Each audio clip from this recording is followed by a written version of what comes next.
Hey guys, welcome to Green Bean Fiction. So in today's video we are gonna see what if Deku had power of Emerald Dragon and Harem, Part 1. Before starting, make sure to hit that like button and subscribe if you are interested in MHA fanfictions. This story is Izuku the Emerald Dragon of Kindness by Anthony Tyler 9. Now without wasting any more time, let's dive in. It was a cold and rainy day in Musutafu. We can find many buildings destroyed in the chaos of the battle between Deku and Shigaraki. We find them standing near a home that Shigaraki noticed immediately, and they had begun to talk to one another. I know that this is wrong for me to do, but I think you need to decay that house, Izuku said, looking at the house and sweating from the aura of it. Why are you letting me do this? Shigaraki asked, confused.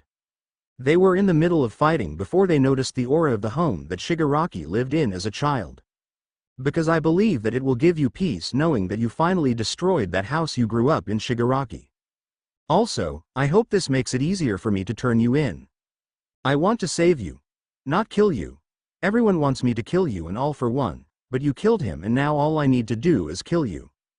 But I can't bring myself to do it as Tenko the young child is still in there crying, begging to be saved by someone, Izuku said, sitting down on the bench behind himself.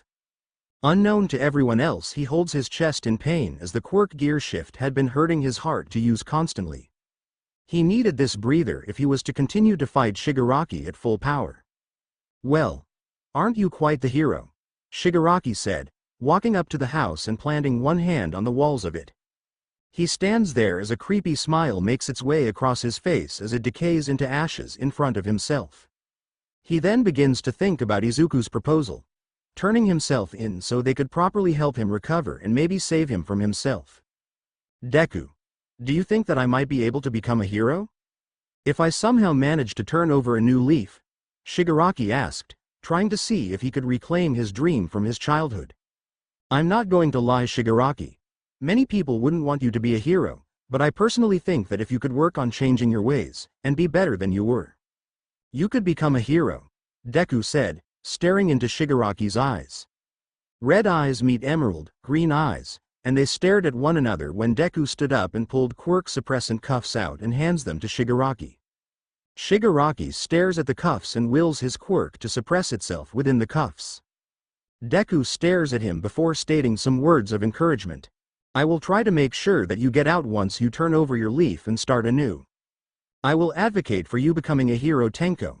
I will make sure, Deku said, danger sense going off as he pushes Shigaraki out of the way as a laser beam comes flying towards them both as Deku takes the attack head on. Shigaraki looks up to find most of Class 1A standing on a building, having most likely heard everything Deku said, and Aoyama standing there with his quirk activated. Shigaraki looks to Deku's body and finds a hole going through it, then he looks down at his own and finds a similar hole in himself. Deku stands there shocked at what happened as Shigaraki falls to the ground bleeding out, and Deku turns around to find his classmates staring at him in anger as well as joy. Deku then uses the last of his strength to charge his quirk to his utmost limit. All might. I'm sorry that I couldn't become the hero you wanted me to be. I'm sorry that I couldn't come home. Mom. Izuku thinks as he stares at his classmates and his quirk's power begins to overload his body to dangerous levels. You all think that you are the ones to kill me? I am the one. WHO does this? One for all? 10,000,000% final explosion. Boom. The explosion that Deku creates is so large that it consumes all of Musutafu. As Izuku is inside the explosion, he watches as most of Class 1A escapes the blast radius as he says his goodbye to everything in this world. Goodbye, Mom, All Might, and yes, even you, Shigaraki. Izuku thinks to himself as he looks down to Shigaraki's burning form from the max output of One for All. I'm sorry that we couldn't become heroes in the future. I hope we both are reborn in another world where we are free to be ourselves without consequences. Izuku thinks as the explosion becomes too much for even his body to take. The explosion is then sent out a little further as it finally begins to wane over, and the blast radius is then reduced to nothing. The class members of 1A then run back to the epicenter of the blast zone and finds Deku still standing in the middle of it. Scared shitless, they move down into the crater and find out that his body is completely white. Izuku's eyes are completely white as well as his eyes moves to look at them. Uraraka stares into her friend's cold lifeless eyes as he speaks his final words. I thought I had real friends, Izuku said, before the wind picks up blowing his body away into the air as most of the class stares in disbelief. She begins to cry knowing that it was her plan all along to kill both users of the world's most dangerous quirks known to the world. Why are you crying, round face? Bakugo yells. He was my friend. How could I not cry? He thought that we weren't his real friends. Uraraka said, crying. He was a danger to us all. He could have gotten all of us killed, Shoto Todoroki called out. Why yeah, but what has he done to deserve our betrayal? He has only used his power to save people, that's it. Mina Ishido calls out. We just betrayed the only person that could stay by our side and let us vent all of our troubles to. Kiro. Tsuyu said, a stray tear coming out as Tokiyami places his arm around her as tears were coming out of his eyes as well. Izuku had taught him that he needed to use his own strength instead of relying on Dark Shadow in the past in case his quirk wasn't useful to the situation.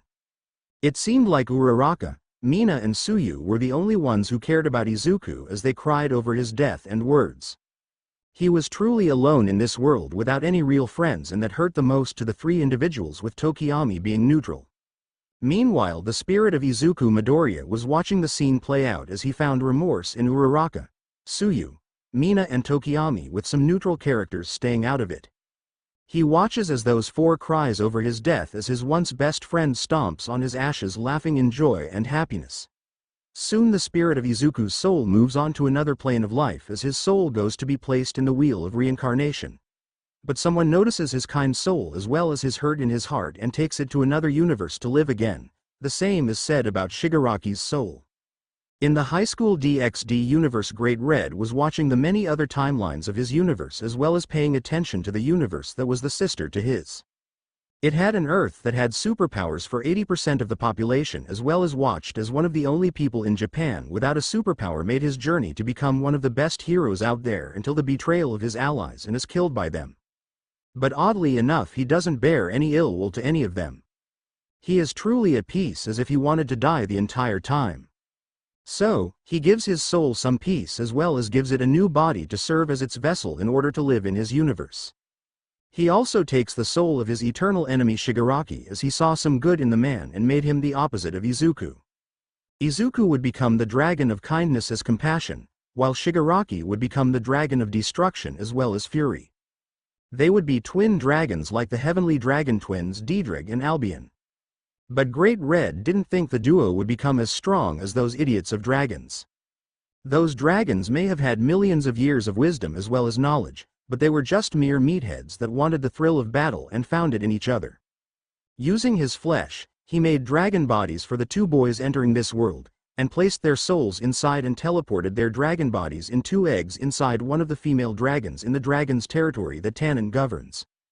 Those two boys will become the antithesis of each other, one of kindness with compassion, and the other of fury and hate mixed in with destruction. Great Red said, flipping around the dimensional gap. With Izuku's mind, where am I? I thought I died. Was I reincarnated? What happened to Shigaraki? Did he survive and is destroying the world? Many thoughts were going through the young boy's mind as he couldn't see anything. It wasn't long after the fact that he could hear Shigaraki's thoughts. Damn it, Deku. Shut up. Shigaraki called out. Why, you're here too, Shigaraki? Izuku thought. I guess, what happened? All I remember was taking your offer of joining you and turning over a new leaf when you pushed me out of the way of a laser beam and taking it in the process. Then I died before feeling an explosion on my body. Shigaraki said. I see, do you know what is happening? Izuku asked, in his mind. No, I don't know. All I know is that not 5 minutes ago I heard your thoughts, and I wanted you to shut up. Shigaraki said. How much longer until they hatch? A loud voice called out from their little home. Shit. Did you hear that, Deku? Shigaraki asked. Why yeah.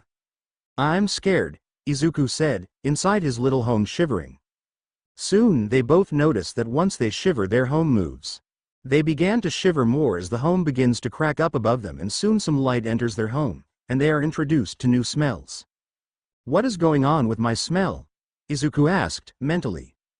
I don't know, but the same is happening to me as well. Be careful. Shigaraki called out mentally. Soon enough they exit their little home and find themselves looking at the ground that looks like it is so far away, but they place their foot down. It feels soft and the smells get them both to look to their opposite directions. They do this and find themselves looking at each other. "Deku, why are you a dragon?" Shigaraki called out scared. "I don't know, but you are a dragon as well," Izuku replied scared. They hide behind their homes that now resembled eggs that they broke out of. Izuku, being the terrified little bean he was, climbed back into his egg and placed the roof back on top of it and hid in there. Shigaraki on the other hand got used to his new surroundings and moved to the egg Izuku was currently hiding in. He sits down next to it and waits for someone to come back to the home that he was looking at. He finds Izuku poking his adorable dragon head out of the egg trying to find enemies that want to kill him and or beat him to high hell. "Deku, you are too adorable as a baby dragon," Shigaraki said, climbing on the egg and pulling the little bean out. Izuku hits the floor with a thump, and scrambles to his feet before looking at his surroundings. But the thump he made caused whoever was in the house to come over and find out what was going on. They heard the loud thumping in the cave and moved behind a rock to find a giant dragon moving about and seemingly looking at the eggs before sticking their nose in the air to sniff. "Oh, are we playing hide and seek already?" The weird motherly voice called out huskily. The dragon moved to their location and moved the rocks around and found Izuku hiding behind Shigaraki. Izuku's dragon form was a 6-foot-tall dragon that had brown horns coming out of his head that were small right now, and his whole body was emerald green in color. His eye color was the most alluring of him. His eyes were the same color as his body as they had slits, and he was still terrified of seeing this gigantic dragon looming over him. The dragon was standing on all fours, and she was at least 60 meters tall and 45 meters long. She was pure white as well as some green and black tints along the sides of her body. She looked down at her children with care as well as curiosity. Shigaraki was the one to move forward in protecting Izuku's smaller frame. Shigaraki's dragon form was that of pure white with black dots that were everywhere. His eyes were slitted like Izuku's, but most of all was their color. They were a pure red color that their mother hadn't seen since Dedrade was around. Shigaraki was then seen as being at least 20 feet tall as well as having a 10-foot length as he was covering Izuku like he was the older sibling. "It seems like you're protecting your little brother. I have high hopes for you," the mother said. Izuku stared at her in wonder, as well as being the curious little bean he was. He moved over to the female dragon before looking up at her. She stared down at Izuku with love he missed from his own mother. She then reached down with her head and nuzzled his own head.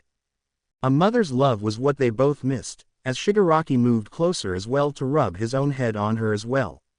Soon they hear stomps coming into the cave and see a giant purple dragon standing on his hind legs looking at them both intently. Well, it seems like your children have finally been born. My name is Tannen. I am the Blaze Meteor Dragon," Tannen called out. Izuku, being afraid of the noise, hides behind his mother as she looks at him fondly, with Shigaraki looking at him in anger. "Looks like I made a mistake in surprising you, little one. I am terribly sorry for scaring you," Tannen said, looking at Izuku and Shigaraki. "What should I name them?" the mother dragon asked. Izuku," Izuku said, causing both dragons to look at him. "Mine will be Tenko or Shigaraki," Shigaraki said, proudly puffing his chest out. Tannen then lets out a guffaw that scared the ever-living daylights out of Izuku as he hides on his mother's back. "Tannen, you're scaring the little one," the mother said.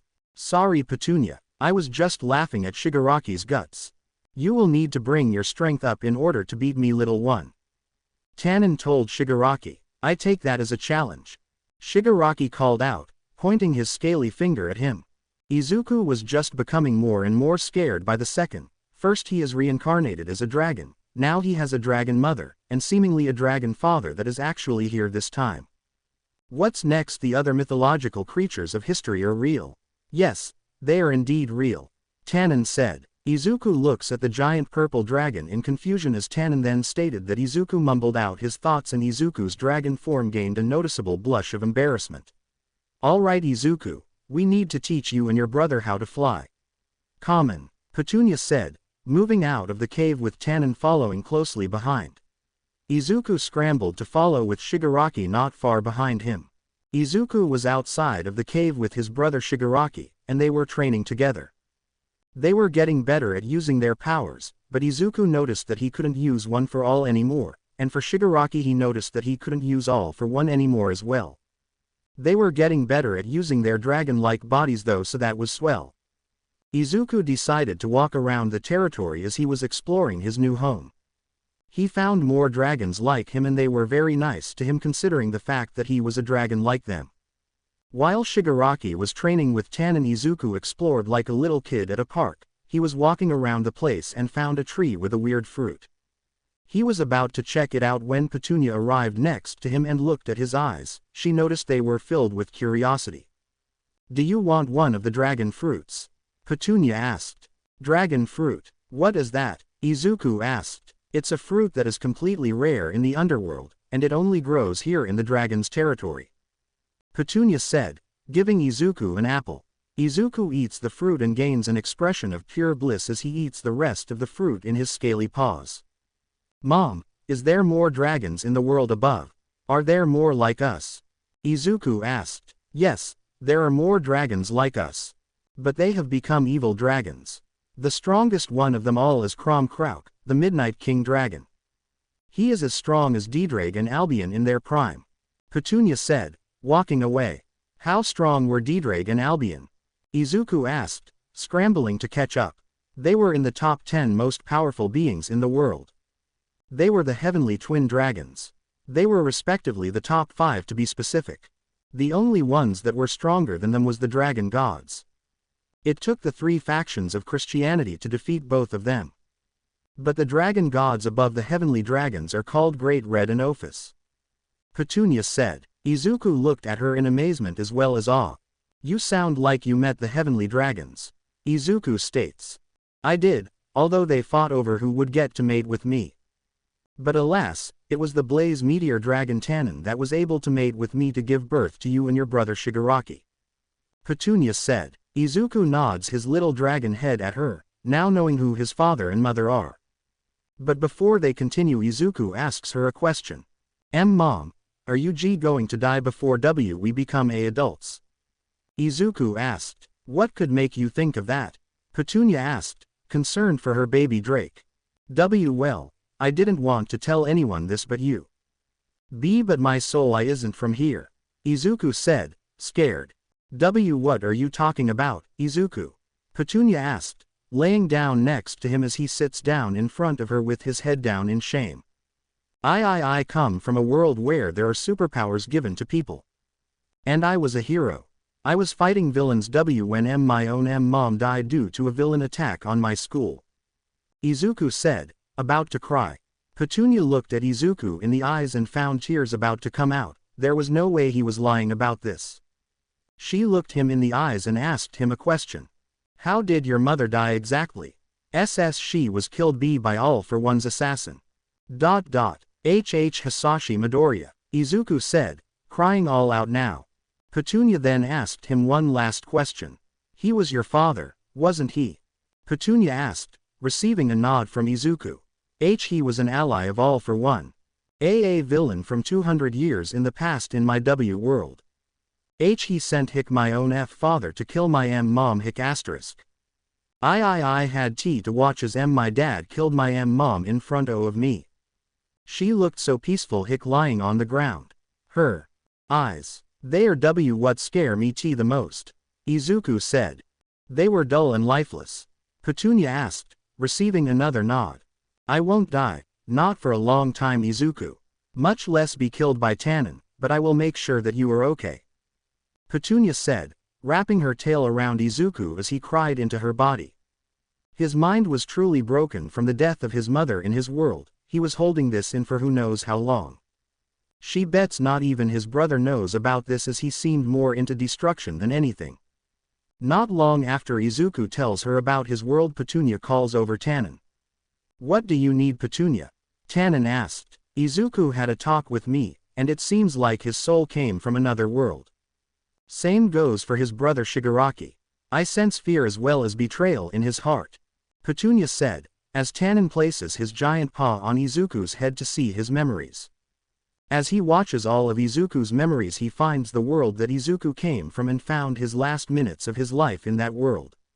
He was saving Shigaraki from his own mind and insanity, as he had a danger sensation pop up in his head and pushed Shigaraki downward, but a laser beam shot through both Izuku and Shigaraki. Tannen watched as Izuku's memory shows him turning around to see what Izuku called his friends standing on top of a building watching the interaction between him and Shigaraki. And in the memory, he finds Izuku tearing up as he stumbles before stating his words of denial. Then self-destructing himself in order to not have his quirk taken by the others and used for evil deeds.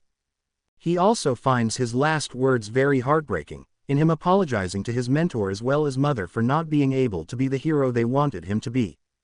He sees a bright light surrounding Izuku's body and his body turns around to see Shigaraki lying on the ground in some kind of handcuffs that the humans use to arrest people. It seemed to block the user's power and make them more docile. He then heard Izuku apologizing to Shigaraki of all people. Considering from Izuku's memories, Shigaraki was an irredeemable man-child who only wanted destruction up until he revealed his true wishes of destroying his home filled with anger and hatred.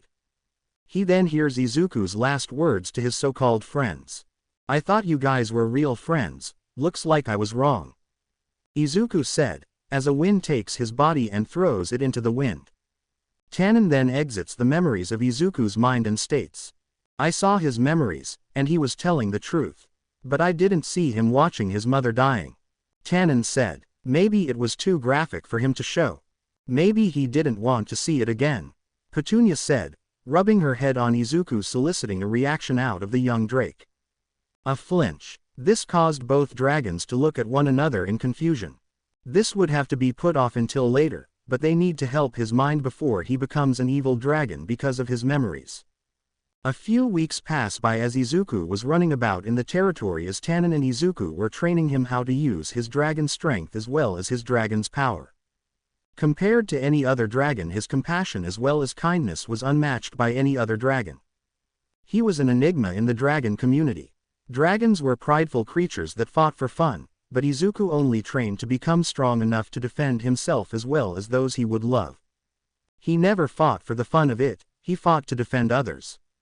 One day Izuku was exploring the woods as he finds a bunch of demons trying to attack a young girl with drill-like frills for hair.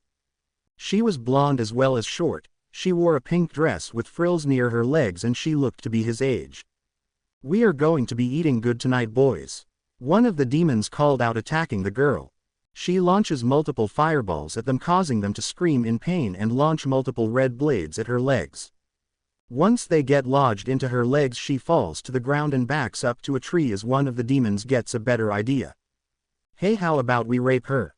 She can't have children yet, so it will be fun," another demon said. But before any of them could get any closer to the girl, Izuku's dragon form appeared behind them with an angered look towards them. One of the demons noticed a presence behind himself and turned around only to see a long snout in front of himself. Looking up towards the eyes, he found emerald eyes staring into his deep blue, before getting eaten alive by the dragon. "Ah!" the demon screams, before a gulp is heard. The other demons turn around now, and they see a 15-meter-long dragon that was 10 meters long, and he was pissed. A few minutes later, the demons are crawling away from the dragon as they are crushed underneath his feet. The dragon turns to look at the girl in pink as she begins to be scared that she will be next on the chopping block. But as soon as she closes her eyes, she doesn't feel death coming for her, she feels something nudging her. She opens her eyes and finds the dragon looking at her with worry as well as looking like he was about to say something. "Are you okay?" the dragon asked. She didn't answer because of how beautiful his emerald eyes were. They were a beautiful mix of emerald and forest green. Not to mention it went well with his forest green body of scales, and his horns had some moss on them as if he was a dragon of the forest. "I'm okay, why?" the girl said. The dragon's face became very relieved, and its eyes looked like that of a dog happy its owner was okay. "Are you lost?" the dragon asked. "Why, yes, I was trying to find my brother, but he left me all alone.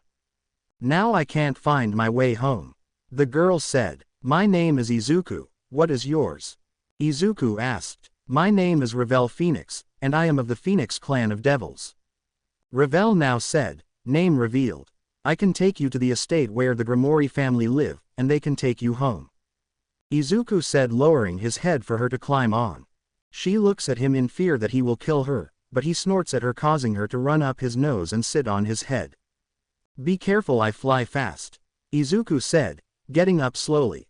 Okay, I will, Revel said, grabbing onto one of his horns on his head as hard as she could. And soon enough they were in the air going towards the Grimoire estate in order to drop Revel off. So, what are you doing here in the dragon's territory, Revel-chan? Izuku asked. Revel-chan, Revel exclaimed with a blush. Why yeah, I am as old as you are, Izuku said, blushing a little. I was looking for my idiot brother as he was in there looking for another girl to add to his harem. Revel said, that's kind of disgusting of him to do. Is he really only looking for harem members instead of strong people to add to his peerage? Izuku asked. Yeah, I know, I am only a part of his peerage because of the fact that I want to learn how to have my own peerage in the future. Revel said. Well, we are here, Izuku said, landing in the estate.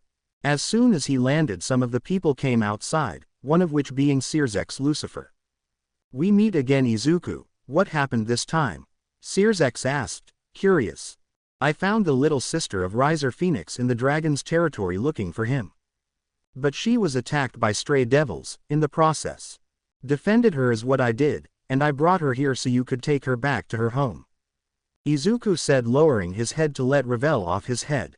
As soon as his head was lowered to the ground, Revel jumped off the head and ran over to Searzek, and apologized for going into the private territory of Tannen. Don't worry, I'm sure that Tannen wouldn't mind having some devil visitors from time to time. Searzek said, walking away. Thanks, Izuku, Revel said, kissing him on the cheek. Izuku blushed from the contact and flew away as he tried to get it into his weird dragon mind that they were underage and that they need to wait until they are of age to get together. Izuku's ranking in terms of power in the world. Izuku, the dragon of compassion and kindness, rank 1002 of most powerful beings in the world. Shigaraki, dragon of destruction and rage, rank 1000 of the most powerful beings in the world. Izuku was wandering around the dragon's territory looking for Tannen as he wanted to train himself to become powerful to protect the ones he will eventually fall in love with as well as those he loves as family. He eventually finds Tannen with Shigaraki training him as well. Izuku hops into the battle, causing Shigaraki to switch targets, and they both fight in front of Tannen, giving the old dragon some time to catch his breath. He had been under the weather for a few days now and was only training for a couple hours a day with Shigaraki whilst Izuku explored the area. It was rare for Izuku to join in on training unless he wanted to achieve something that he placed his mind onto. So, he allowed him to train with them today, and he analyzed Izuku's fighting style as a dragon.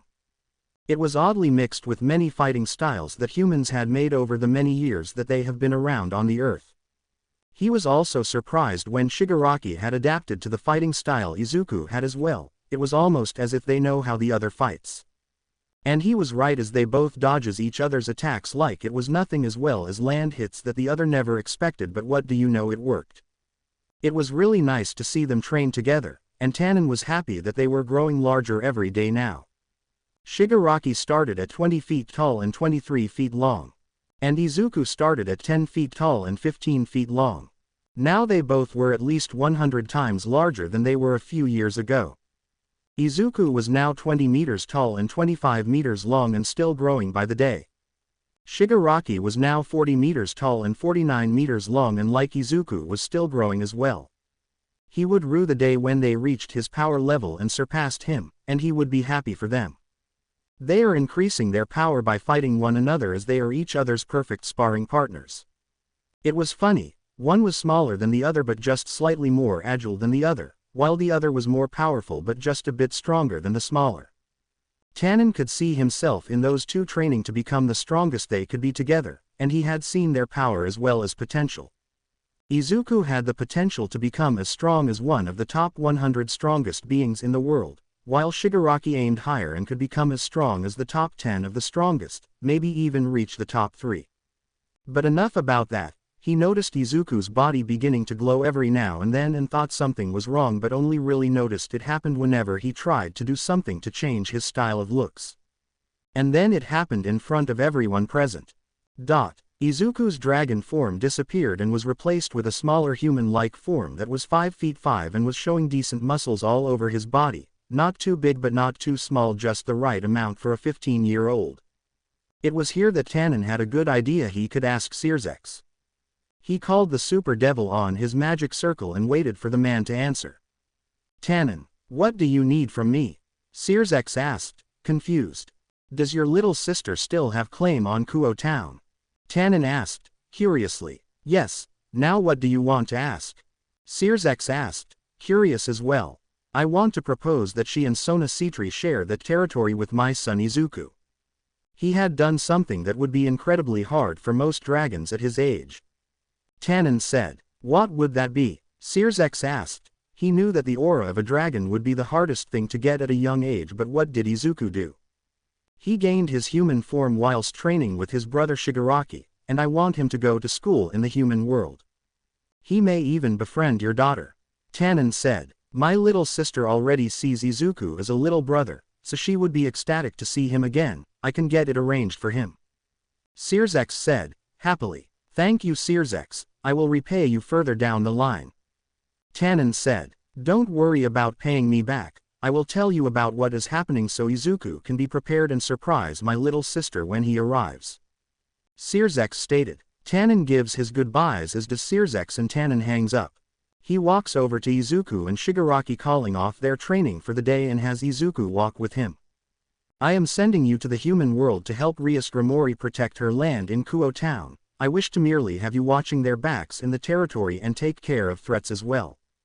Tannen said, looking at Izuku to see him have a stray tear in his eye. What is wrong, my son? Tannen asked. I'm just happy to be able to make some more friends. I hope I see Rias and Sona there too. They were my best friends. Izuku said, happily smiling. Well, you will be heading out there within the end of the week, get ready. Tannen said, smiling. Izuku ran off to grab his things as Tannen sat there thinking. Izuku is growing up faster than I thought, maybe he will get to see some mates in the future. Ah, who am I kidding, he is way too skittish. Tannen thought to himself. He walks away to prepare for Izuku's journey to the human world and meeting his old friends Rias and Sona. Izuku was seen running around the Grimori estate with two little girls as they were running from a woman with silver hair and a maid uniform. Lady Grimori, Lady Citri, stop running right this instant. I need to give you both a bath. I can't have you both sullying your images by being dirty. Never, Graphia. I want to play with Izu-kun. Same here, Graphia. I apologize for the inconvenience, but I wish to play with our dragon friend. Graphia. I swear, you both are getting on my nerves half the time with your antics. Sigh Izuku-sama, could you please let me give them a bath with you nearby or with them? Izuku. Sure thing. I don't mind. I would never leave my best friends alone like that. That would go against my ideal of staying loyal to my friends no matter what happens. Graphia. Well, you all will be able to play inside the manor when your bath is done. With that said, the four then enter the Grimori home and head over to the bathroom in order to cleanse themselves of the dirt and grime they accumulated from playing outside in the garden. Graphia remembered the time the duo found the young dragon in their garden the first time and were blushing as he was sleeping in his dragon form near a patch of crimson tulips. It always calmed her heart that Izuku thought of the duo as his best friends as well as older siblings, as they were older than him by 2 years. After their bath they ran through the home as Circex walked into the hallway and watched with a small smile on his face. Circex. I never thought that Izuku would befriend Rias and Sona so fast after their first introduction.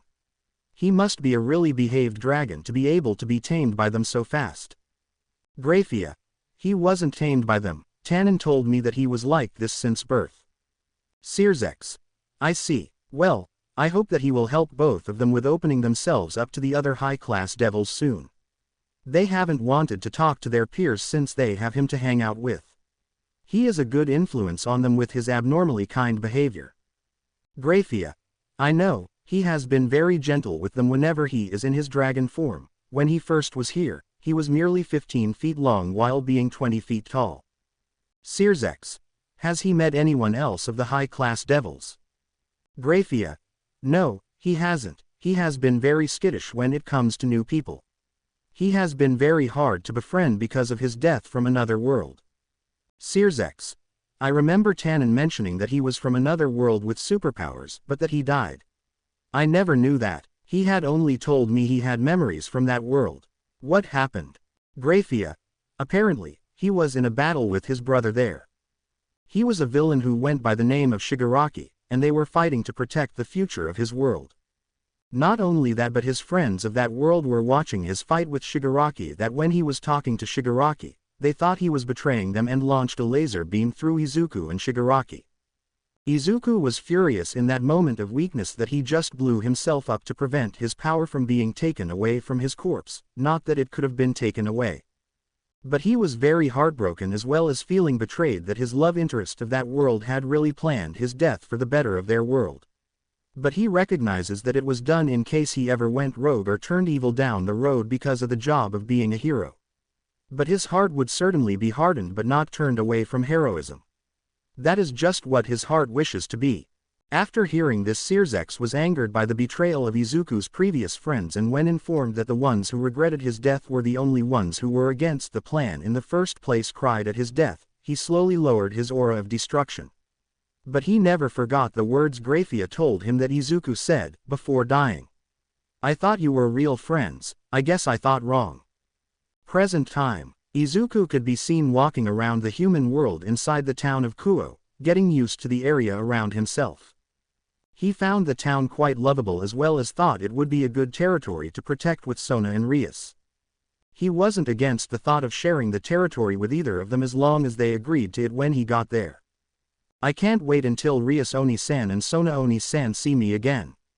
It has been a few years since I have been around them. I wonder what they look like now. I know Rias Oni-san has long blood red hair, and Sona Oni-san has short bob-cut black hair with purple eyes. But the wait is making me wonder about mutter." Izuku said, going into his famous mutter spree, scaring the locals with how he is able to speak that fast without taking a breath. After getting smacked in the face by one of the people demanding him to take a breath before he suffocates from no oxygen, he slowly but surely made his way to the school he will be attending for the next 3 years. And it made him both nervous as well as pumped up for this year. As he walked through the entrance, he was nervously shuffling about, causing some of the people to talk about him. "Who's he?" one girl asked. "Wow, he is so adorable." Another said, "Damn, he is getting the attention of the women." One boy called out, "Damn him." Another trio said that were giving rather lecherous looks at some of the women. But one of the best ones that made him blush from how scandalous it was the icing on the cake. "I wonder if he has that attitude in bed," one of the girls said. With this, Izuku was a beacon of red blush on his face as the girls cooed at his skittish behavior.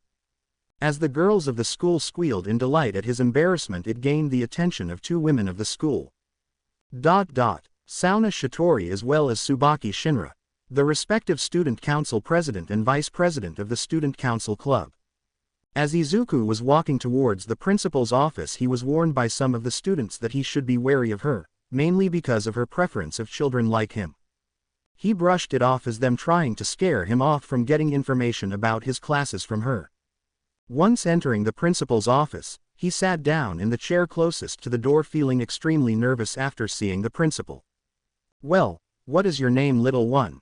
the principal asked sultry. I Izuku M. Midoriya," Izuku said, as he watched the woman audibly moan, scaring him immensely. "Ah, I just love the skittish boys of this school. And yes, your classes will be Class 1A with Mr. Nakamura, 1F with Mrs. Toshiki, 1H with Mr. Kozuro, 1D with Mrs. Jenner, and finally you will need to choose a club to join at the end of the day," the principal said, still speaking sultry towards him. Thank you, ma'am. IW will be on my way then," Izuku said, running away from the room, blushing a storm. "Ah, I love whenever they run away like that. I wonder when a man will love me for me though," the principal asked no one in particular. Izuku made his way over to Class 1A as that classroom was his homeroom for the morning. As he made it there, he heard that they were already doing roll call and made his presence known by knocking on the door. Knock knock. Ah, I guess the new student is here. Everyone please be kind to this young fellow, He is very skittish, so don't scare him, alright? Now you can come in, the teacher said, smiling at the door, as it opened slowly, as well as a head of green hair popped in, looking at the students fearfully. Entering the classroom with a little more confidence, Izuku wrote his name on the chalkboard and turned around to face his classmates. Nice to meet you. I am Izuku Midoriya. Please take care of me. Izuku stuttered out, bowing. Hya, the girls called out, scaring the boy to hide in the podium. The boys looked on in amusement as well as laughed at his reaction to the girls squealing about his adorable behavior. Alright class, calm down, you can each ask one question, the teacher said, calmly getting Izuku out of the podium. Izuku points at the girl with white hair and a cat hair clip in her hair. Where are you from? Also, are you a pervert? The girl asked bluntly. I am from a small town in northern Japan. I can't remember the name. As for your second question, I don't know how to answer that. Izuku stuttered out, looking at the ground. He remembered going out on a date with Uraraka, and it turned out that they had went nearly all the way had it not been for his mother entering his room to find him with a condom on and nearly entering her. Afterwards he just didn't have it in him to continue with going all the way, certainly dropped the mood he had. Thanks, the girl said, as Izuku pointed at another girl. Are you single? A girl with tan-colored hair asked. Why yes, Izuku squeaked. The girls gained nosebleeds from his cinnamon roll behavior and vowed secretly to protect him at all costs. The day continued the same way. Ironically, as he was asked the same questions by different people as he got to lunch, he went outside with his lunch made for him by his new mother. It was his favorite food by far, as it was katsudon. He had shown Petunia how to make it, and to her surprise it was Izuku's favorite. Izuku sat near a garden that had red tulips as he relaxed in the area, thinking that it was his secret spot and that no one could find him here. He was wrong, as the white-haired girl from his first class that day had arrived in the area and found him napping away in complete peace. She came next to him and sat down using his back as a table, as it was both soft and hard enough to hold her food. She was using him as a table and was enjoying it very much as he was out cold. It wasn't until after a while that she felt tired and decided to nap next to him, curled up in a ball next to his chest, taking in the heat he was producing. During the time she had started eating to finished eating, Izuku had rolled in his sleep, indicating a nightmare was happening, and she took her bento off of him and laid him on his side and found his face scrunched up, seemingly feeling pain. She curled up into a ball and laid into his chest as she was about to fall asleep when she felt him curl up a little bit to protect her. Soon after passing out, Izuku was found curled up with the white-haired girl, and people who found them took pictures of the school's cinnamon roll and the school mascot sleeping next to one another. After waking up due to clicks of phones and cameras, Izuku woke up, and in a very adorable way he rubbed his left eye with his right hand and yawned, causing many girls to get nosebleeds. He looked around and found the white-haired girl sleeping next to him, and he took it upon himself to wake her up. So, he started poking her cheek softly in order to wake her up. It worked, as she slowly woke up to find Izuku crouched next to her with a face that showed compassion as well as worry. Sorry for waking you up, but class is about to start, Izuku said, offering a hand to help her up. She takes it and looks him in the eye before asking, Did you touch me at all? No, I just poked your cheek. I didn't do anything else, Izuku said, blushing. Good, because I would have kicked you to Kingdom Come. Anyway, my name is Kaneko, nice to meet you, Kaneko said, walking away, Izuku following. In another area we find a red-haired girl looking at the interaction of Kaneko and Izuku. Akano, what is that boy's name? She asked. His name is Izuku Midoriya, and from what I know, he is from a northern town. He doesn't recall the name of it though, Akano said. Well, what about the boy with brown hair in between the two other perverts? The girl asked. His name is Issei Hyodo. He is our junior as well as hated by the women of the school because of his perversion. Is he important to you? Akano asked. He might have the power to save me from my marriage, the red-haired girl said. We head back to Izuku as he exited his class with Kaneko as they headed over to the student council room in order to say hello to Sauna. Kaneko was surprised that Izuku knew Sauna but didn't say anything, and wanted to see how he knew the student council president. They arrive at the room when Izuku knocks on the door. "Come in," said a voice familiar to Izuku. "Hey Sona. It's been a few years, remember me?" Izuku said, entering the room. Sona looked at Izuku for a long few moments before comparing him to a young boy she met as a child and noticed that the freckles on his cheeks were the same as when they were kids. "It's been a long time Izuku, how was your training?" Sona asked, hugging the boy, surprising the rest of the people in the room. Her peers were looking at her as if she grew a second head as Kaneko was watching the whole thing as if she didn't care, but her eyes were surprised. "How do you know him Keicho?" a brown-haired boy asked, confused. "Izuku, introduce yourself to my peerage and Kaneko." Sona said, "My name is Izuku, and I am the son of Dragon King Tannen as well as his wife Petunia's son. I am a full-blooded dragon that is as strong as most high-class devils." Izuku finished with a smile. "Why you're as strong as Keicho?" Quote. The brown-haired boy from a moment before exclaimed. "Not exactly as strong, stronger," Izuku said, proudly, his dragon's pride getting shown on full display. "Don't get cocky Izuku, you still haven't beaten me at chess yet." Sona said. "Hey, I am still learning." Izuku pouted. "This boy is a dragon?" the boy asked. "Yes, what is your name?" Izuku asked. "Sorry for not introducing myself. My name is Saji Genshiro, nice to meet you Izuku." The now named Saji exclaimed. Izuku shook his hand, and he noticed the draconic aura surrounding him as he mumbled. "Vritra, you know who my sacred gear is from?" Saji asked, incredulously. "I knew him from my dad, he had fought the guy many times. Only for my dad to defeat him many times before Vritra gave up on trying to beat him." Izuku said. "Well, you're not here on friendly business, so why are you here Izuku?" Sona asked him, knowing full well that this wasn't fully a reunion. "Oh, Serafal didn't tell you?" Izuku asked. "What are you talking about?" Sona asked, curious. "Your sister, Ria's brother and my dad said that with your permission I could share your territory of Kuo Town."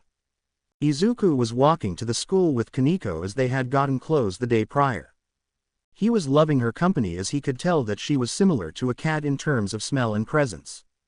Meanwhile Kaneko was trying to decide whether or not Izuku was a threat, but as she kept sensing his power as well as energy, she kept only finding a compassionate energy as well as presence. Then she felt something on her head as she looked up and found Izuku petting her head softly as he was looking at her with a sad smile. "Hey, are you okay Kaneko-chan?" Izuku asked. "I'm fine, but could you stop petting me like a cat?" Kaneko asked bluntly. "Oh, sorry about that, your presence reminds me of a cat," Izuku said, looking away blushing not noticing Kaneko looking at him in fear.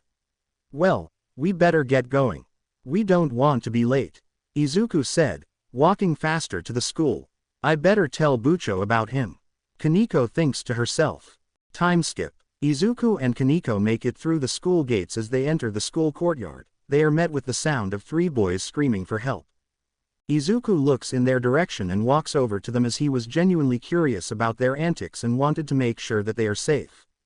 Call him an idiot, but he still has the mind of a hero still in his head to defend others no matter who they are. "I think we lost them," one of the boys said. "I can't believe I got to see Murayama's breasts." Another said. "I prefer to watch Kate's as well as the other girls that have little to no breasts, but their asses were beautiful." The third one said. Izuku arrived to hear the last of that and moved behind them and erased his presence, and the only one who noticed his erased presence was the one who seemed to be the leader of the trio as he turned around to face Izuku. "Hey there," Izuku said, hearing the girls and some boys throwing insults at the boy and their trio. "Don't go over to them Izuku. They're the perverted trio. They'll infect you with their perversion," they all said. "So, what are your names?" Izuku asked, curious. "My name is Issei.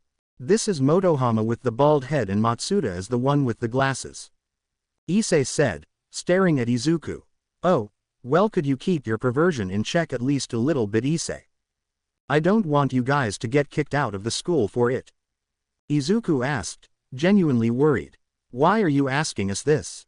Issei asked, curious. "Well, I want to make sure that you can at least have a future where you can actually not be looked like a lustful monster that people have to hide from. Izuku said, looking away, scratching his cheek. Issei nodded his head as if understanding him, and he looked to his friends, and they just shook their heads as if not wanting to stop. I guess I can try to lower my perversion for the girls, but I can't say the same for the bros. Issei said, surprisingly chill. Well, that's all, Issei. You should watch your back. They may be your friends now, but eventually some friends will betray you. I know this because it happened to me, Izuku said, trying to bring Issei from his path of lust as well as perversion. Issei nodded his head as Izuku walked away from him, and the other people looked at him as if Issei grew a second head. Did Issei Hyodo just say that he will try to stop being an open pervert? One of the girls asked. I don't trust them. He could still do it. Another said, leery. Izuku could be seen sleeping in the garden patch again as he had finished his lunch again alone. He was having a dream about his past life as Izuku Midoriya, otherwise known as the hero hopeful Deku. He was in the middle of fighting his old enemy Shigaraki, and they were blowing up buildings as well as landing blows that were lethal to the other. They reached the home that belonged to Izuku when another person showed up at the location. All for one. He had arrived stating that he killed his friends as well as teachers and higher-ranked heroes in order to come here. But before he could continue, Izuku flew towards the man using float from Nanashimura and used Black Whip to attack the man without letting him get a chance to think. The man had some kind of energy coming off him as it was similar to Eri-chan's quirk of Rewind. Izuku managed to kick him away from his home, and in the distance Izuku could have sworn that he saw some of the hero students of his class coming his direction. He focused his attention to All for One and Shigaraki, but mainly focused on All for One as he was more dangerous than Shigaraki. Izuku battled the duo for many hours when All for One decided to attack Shigaraki out of nowhere, confusing the young hero and Shigaraki. Why are you attacking me, sensei? Shigaraki asked, confused. I am taking over your body now, Tamura. You were supposed to be my vessel in order to become the ultimate demon lord. All for One said, then looked to Izuku, who looked more on edge.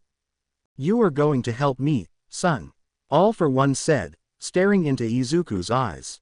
Izuku was stunned by what All for One said. I am the son of the greatest villain in all time. Izuku screamed into his head. But before they could continue, his mother exited his home, alerting Izuku to her presence on the battlefield. Mom, get out of here.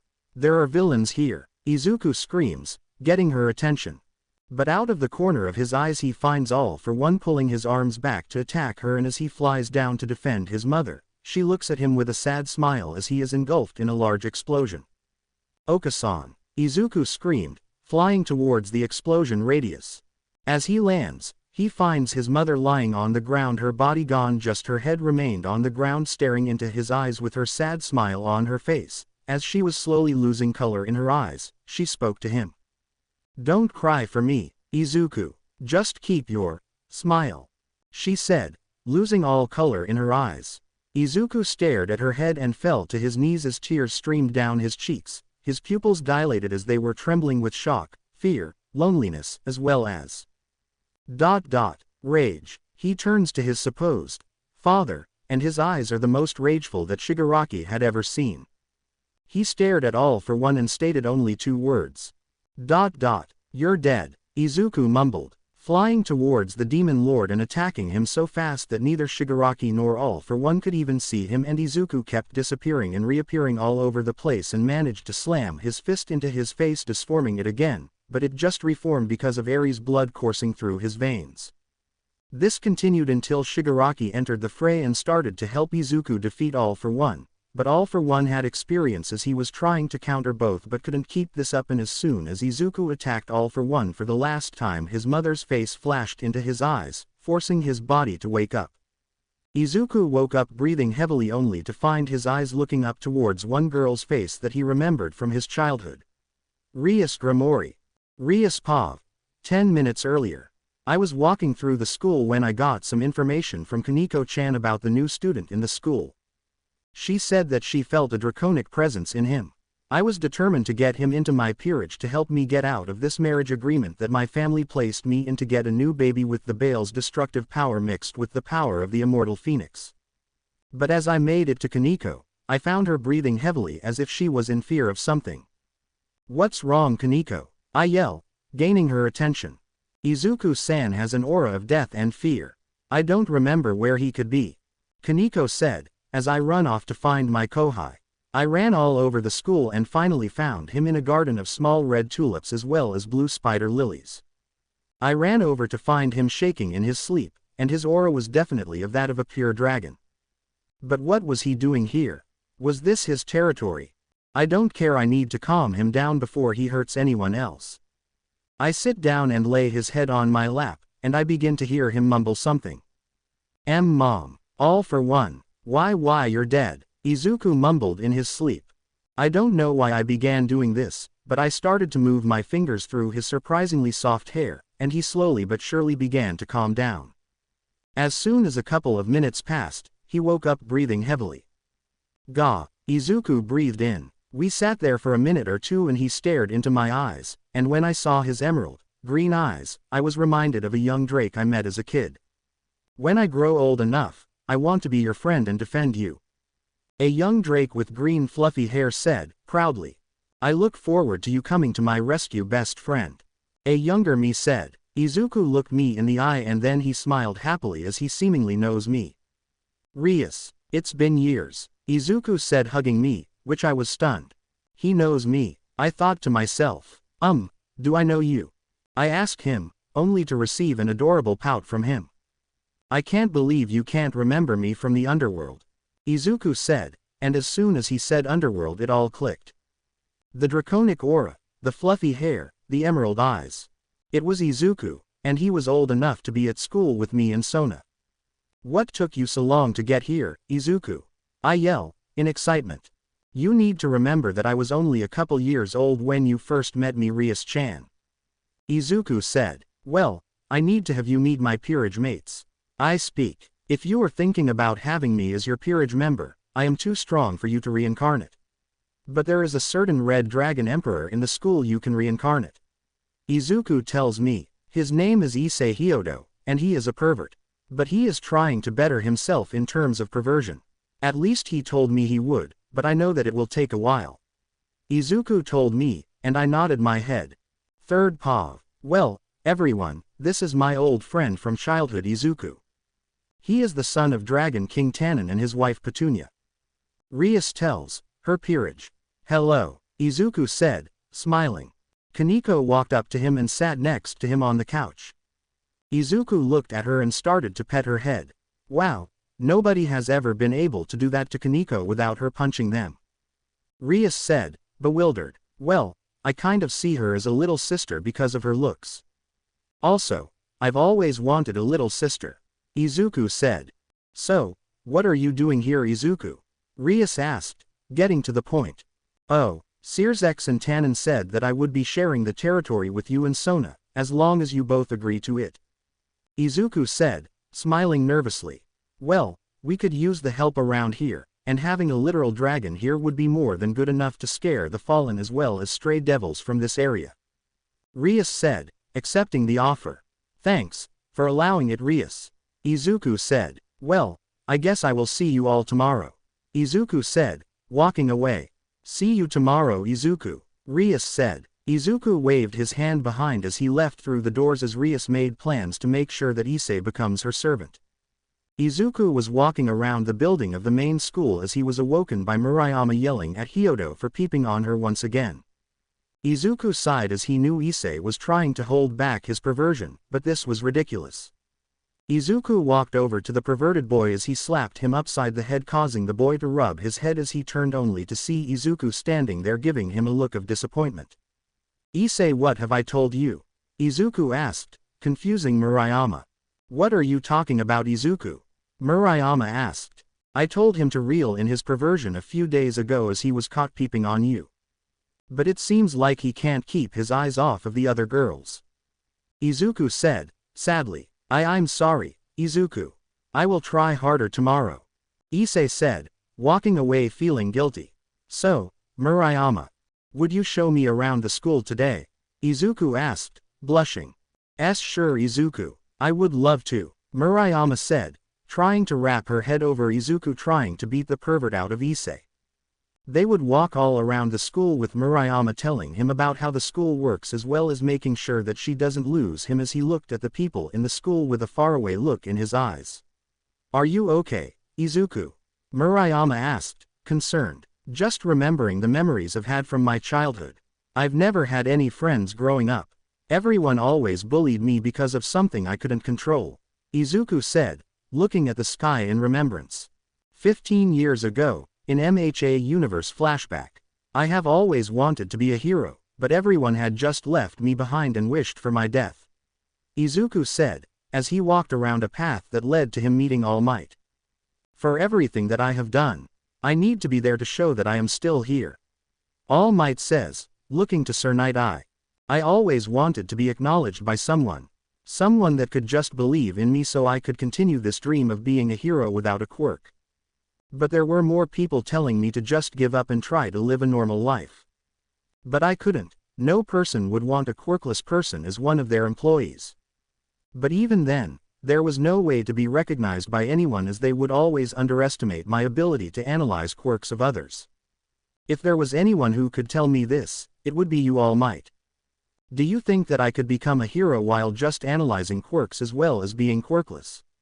Izuku asked All Might. "Without power, if it should be up to me, I would say that you should shoot for the stars. But since I have this injury on myself, I would have to say that I couldn't bear to live with myself if I told someone with no power to go out and fight a villain that I couldn't. It would make me feel guilty as well as feel horrible for sending someone like you to take on a villain without a quirk.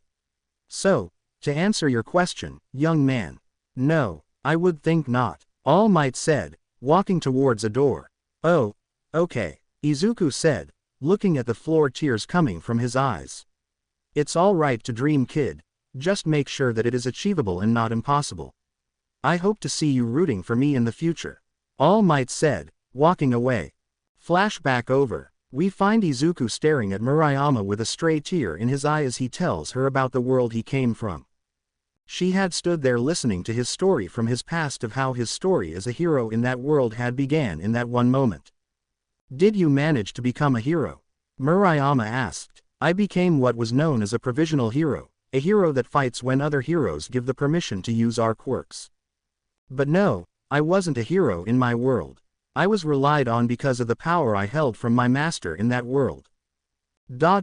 One for all. I had gained the power of the #1 hero of that world because of the fact that I impressed him with my selfless attitude," Izuku said, tears now coming out in bulk as he absently wiped them away.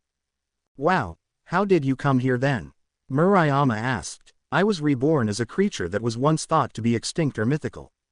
I was reborn as a dragon, and when reborn into this world I was scared and frightened of everything, as I thought the world around me was going to do the same thing to me back in my old world. I even came here with a man who was very wrong in what he did. He killed many people, all for the fact that he wanted to strike back against the world that allowed people like him to appear," Izuku said, staring at the sky again. "What happened to you?" Murayama asked. "I died, before I could even become a fully fledged hero. Because my old friends from that world turned on me. My best friend thought that I would be a threat to his life, that he had someone attack me when I was at my weakest state. I was about to turn Shigaraki into the police when I was impaled by a stray laser that pierced through me and Shigaraki. He died instantly because I had some cuffs on him that stopped his quirk from working. And as I turned around, I noticed them on a rooftop and found that they weren't like I thought they were. I thought it was a pure facade of their friendship with me. There was only one thought going through my mind at that moment," Izuku said, pausing, looking into the sky with tears coming out. "What was the thought?" Murayama asked, tears threatening to come out. "I thought about how my mother, and All Might, thought about me. I was so close to saving Shigaraki and his life slipped out of my hands. I couldn't save him, and I was forced to destroy my body to make sure that they don't take a piece of my hair to give my quirk to someone else. All Might was killed by All for One, the antithesis of One for All, as they rewound into an existence. All for One survived long enough to plant his memories into Shigaraki and tried to take over his mind once again, as he managed to take over for a few seconds. But in the end, he failed to control Shigaraki as he dusted his master in his mindscape. It was a few days earlier that my mother was killed by my father, Hisashi Midoriya.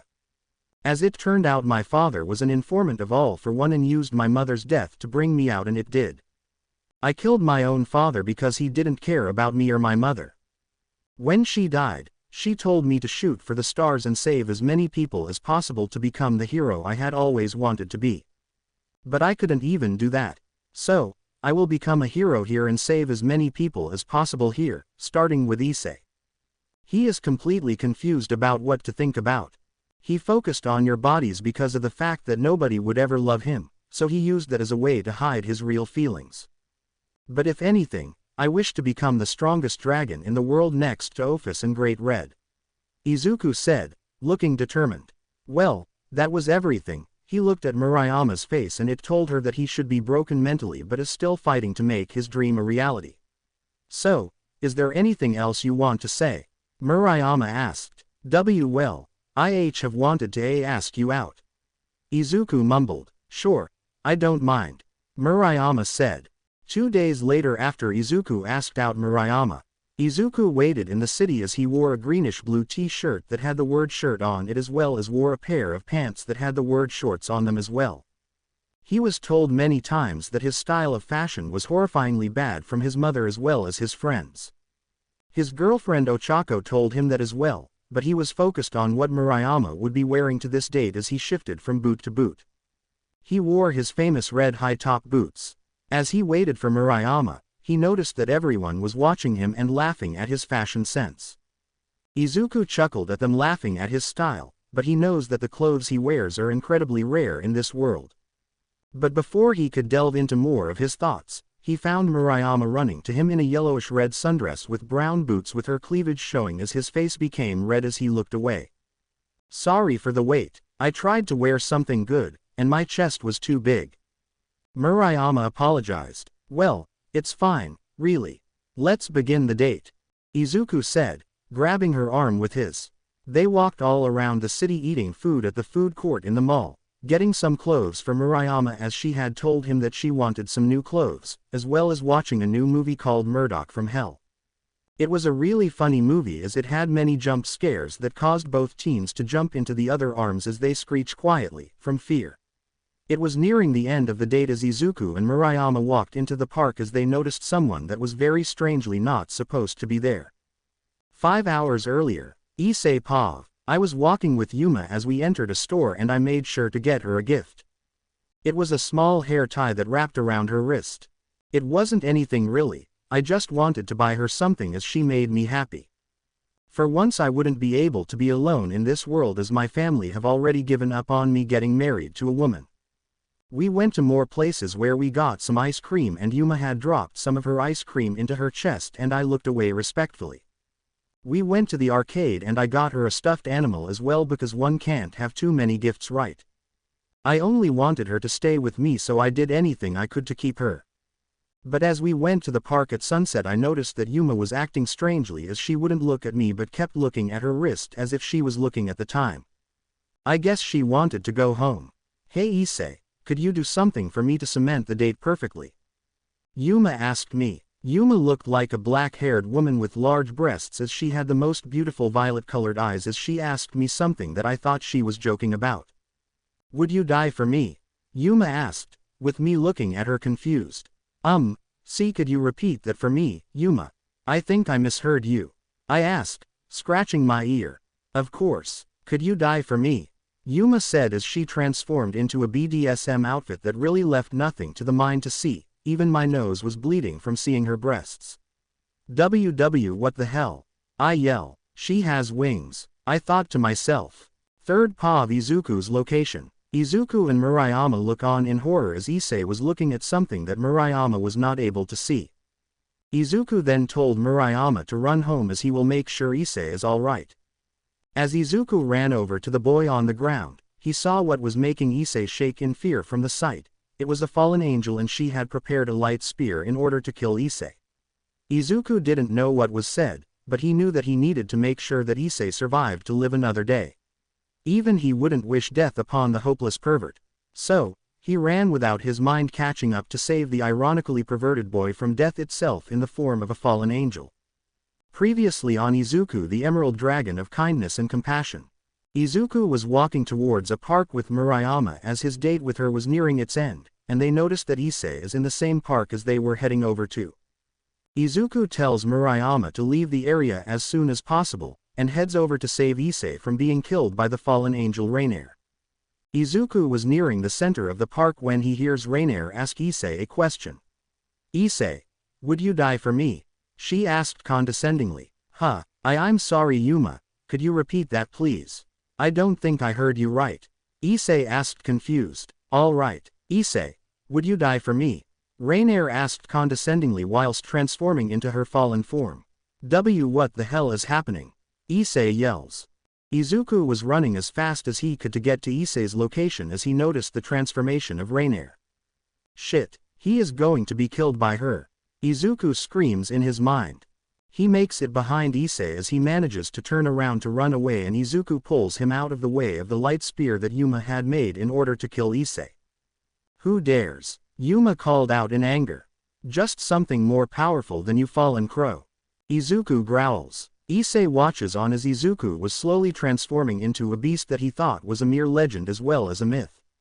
He watched Izuku transform into a dragon, and it was as beautiful as he thought the dragons could be. Emerald green scales that were glistening in the moonlight as Yuma stared on in disbelief. What is a dragon doing here? I thought all of you were in the underworld. ? Yuma called out, in fear. "You do not belong here, Crow. I will not allow you to kill this young man." Izuku called out in his draconic voice. "He is a danger to my faction. He will destroy us all." Yuma called out. "He is not a danger to your faction. He is a mere child that doesn't know about the supernatural. So, killing him is the answer. Does Azazel even know about your decision?" Izuku's draconic voice questions. Yuma doesn't answer as Izuku recognizes that she didn't tell him her plans of killing the boy.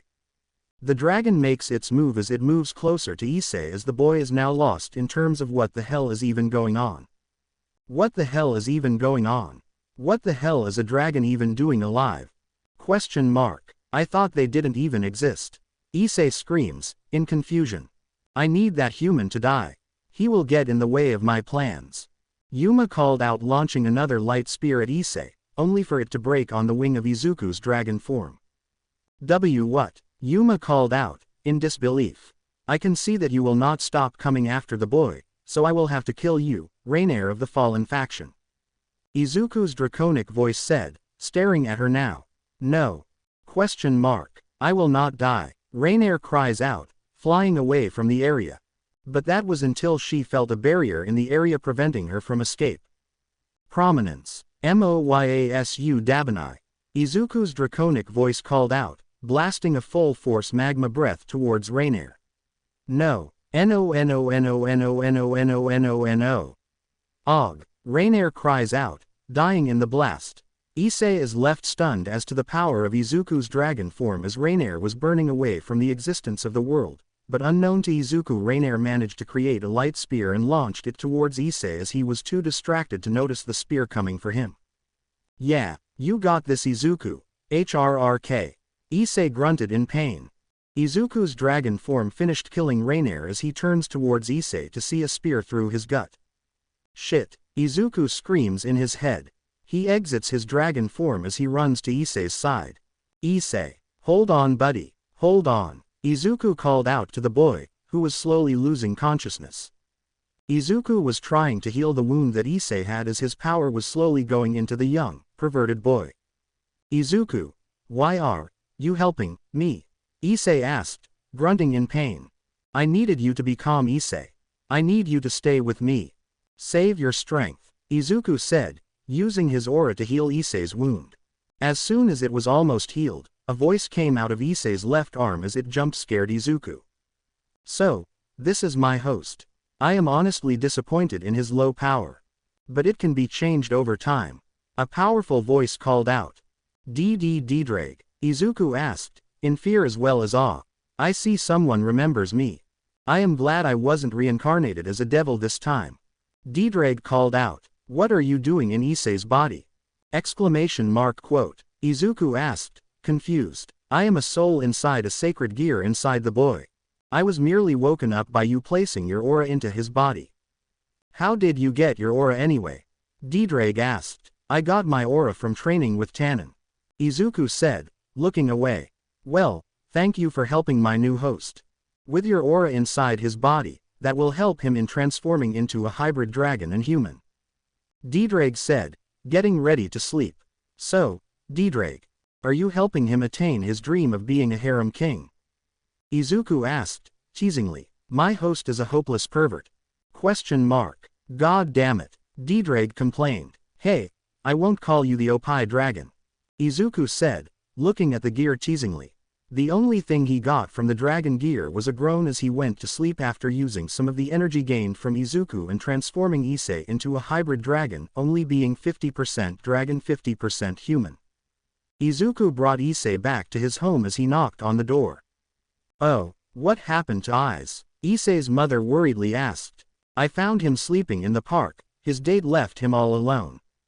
Izuku said, ah, I knew that woman was only using him for shits and giggles. Thank you young man, the woman said. No worries Mrs. Hyodo, I was only doing what was right. Izuku said, leaving the unconscious Issei in Issei's room. As Izuku leaves the room he calls Murayama and tells her that they can have another date on another day, as she agrees with him as she heads to bed for the night. All right now to call Rias. I just hope she doesn't change him when he is asleep. Izuku said, calling Rias. This is Rias Gramori, how can I help? Rias asked through the magic circle. Rias it's me. Izuku, I need you to talk to Issei at school tomorrow. He was attacked and nearly killed by a fallen angel yesterday. I saved him from her, and he is now safe in his room right now. He has the boosted gear and will be a great piece for you. I want you to change him if he wanted to be changed into a devil but at the same time. Don't do it when he is asleep. Izuku said, waiting for a reply. I see, thanks for the help Izuku. I really appreciate it. I will see him at school tomorrow. I assume you will help train him to be strong. Rias asked. I will, that is if he wants to train. Izuku said, earning a hum from Rias. Well, I will let you go to bed Izuku. I will deal with this generation's security. Rias said, ending the call. I saved Issei, but at the same time, he couldn't keep his humanity in the end. He still has 50% human blood inside himself, but that will be changed if he accepts Rias' proposal to become a part of her peerage. I hope she allows him some time to become one instead of forcing it upon him. It should be his choice, and his choice alone if he wishes to be reincarnated as a devil. Izuku thinks to himself as he heads to his home. As he walks through the night, he finds Kaneko walking from a store with a lot of snacks. She really loves eating those snacks, doesn't she? Izuku asked himself. Chuckling to himself he heads home in order to get some rest and head to school in the morning to see how this works. 8 hours later 7 a.m. Izuku was walking towards the school when he runs into Murayama. Hey Izuku, how are you today? Murayama asked. I am fine, did you make it home safely? Izuku replied. I did, so, how did it go with Hyodo? Murayama asked, curiously. He was stood up on his date and was really in the dumps of his mood. I told him that there was plenty of fish in the sea for him as he merely passed out from being stood up. I feel bad for him. Izuku said, lying to Murayama. She nods her head as she noticed Izuku was lying and was basically telling her to drop the subject. They enter the school with their arms linked and Murayama headed to the kendo club room in order to get her training up for the day. As she was moving away, she knew that Izuku was a sort of closet pervert as she swayed her ass for him to stare at. As she felt his stare on her she knew her plan worked, she knew that he loved her completely, but she wanted to give him a little treat to look at as she walked away. With Izuku he didn't know what to say, as he watched Murayama walk away with a sway in her hips catching his eye. Realizing what he was doing, he was shaking his head in embarrassment as he never did that to anyone before. I really am a closet pervert, Izuku thought to himself, unknowingly mumbling it just out of earshot of most of the students present in the courtyard. Sona made her way over to Izuku as she asked him of what happened the night prior as she sensed his draconic presence in the city as he nearly told her about Issei's date with a fallen angel and that she nearly killed him last night, to which he saved Issei from death. Sona nodded her head before heading off to find something else to do instead of messing with the draconic boy, who was still going through his moment of clarity. I need to get back at her, Izuku thought, entering the school for another long day of learning. 5 hours earlier, Issei woke up that morning in his bed as he was completely confused about what had happened last night. All he remembered was the fact that he was on a date with Yuma Amano, and he stopped at the fountain in the park, and then everything is blank. He does remember Izuku arriving to the park as well, but nothing else out of the ordinary, other than Izuku being at the park with Murayama. Issei was getting out of his bed when he noticed something coming out of his head, and as he reached for them, he noticed that they were horns coming out of his head. Needless to say, he was panicking and was running around the room only to see his mother in the room staring at his head as his horns were there for her to see. Issei. What are you doing wearing horns on your head? Miki Hyodo asked, concerned. I don't know. I woke up with them there this morning. I can't get them off, Issei said, trying to take them off and groaning in pain when he did. Don't take them off, dear. You might hurt yourself in the process, Miki Hyodo said, stopping her son from hurting himself. I will talk to your father about this development myself and we will talk about what to do then. So how was your date? Miki asked her son. It was fine, until, if I remember correctly, she tried to kill me for something I don't even know about, Issei said, confused. What did she say? Miki asked. Yuma said that I was a threat to her faction and that I should blame him for giving me something called a sacred gear, and that he gave it to me. I don't even know what the hell she was even talking about. Then something strange happened before she attacked me, Issei said, still reeling from the memory. What happened, eyes? Miki asked. Izuku, the new boy at school, transformed into a dragon and he had killed the woman after she transformed into a weird fallen angel like from the Bible, Issei said, confusing even his mother. I think you've watched too much porn, dear, Miki said, thinking her son was crazy. I'm not lying, Mom. When have I ever lied to you?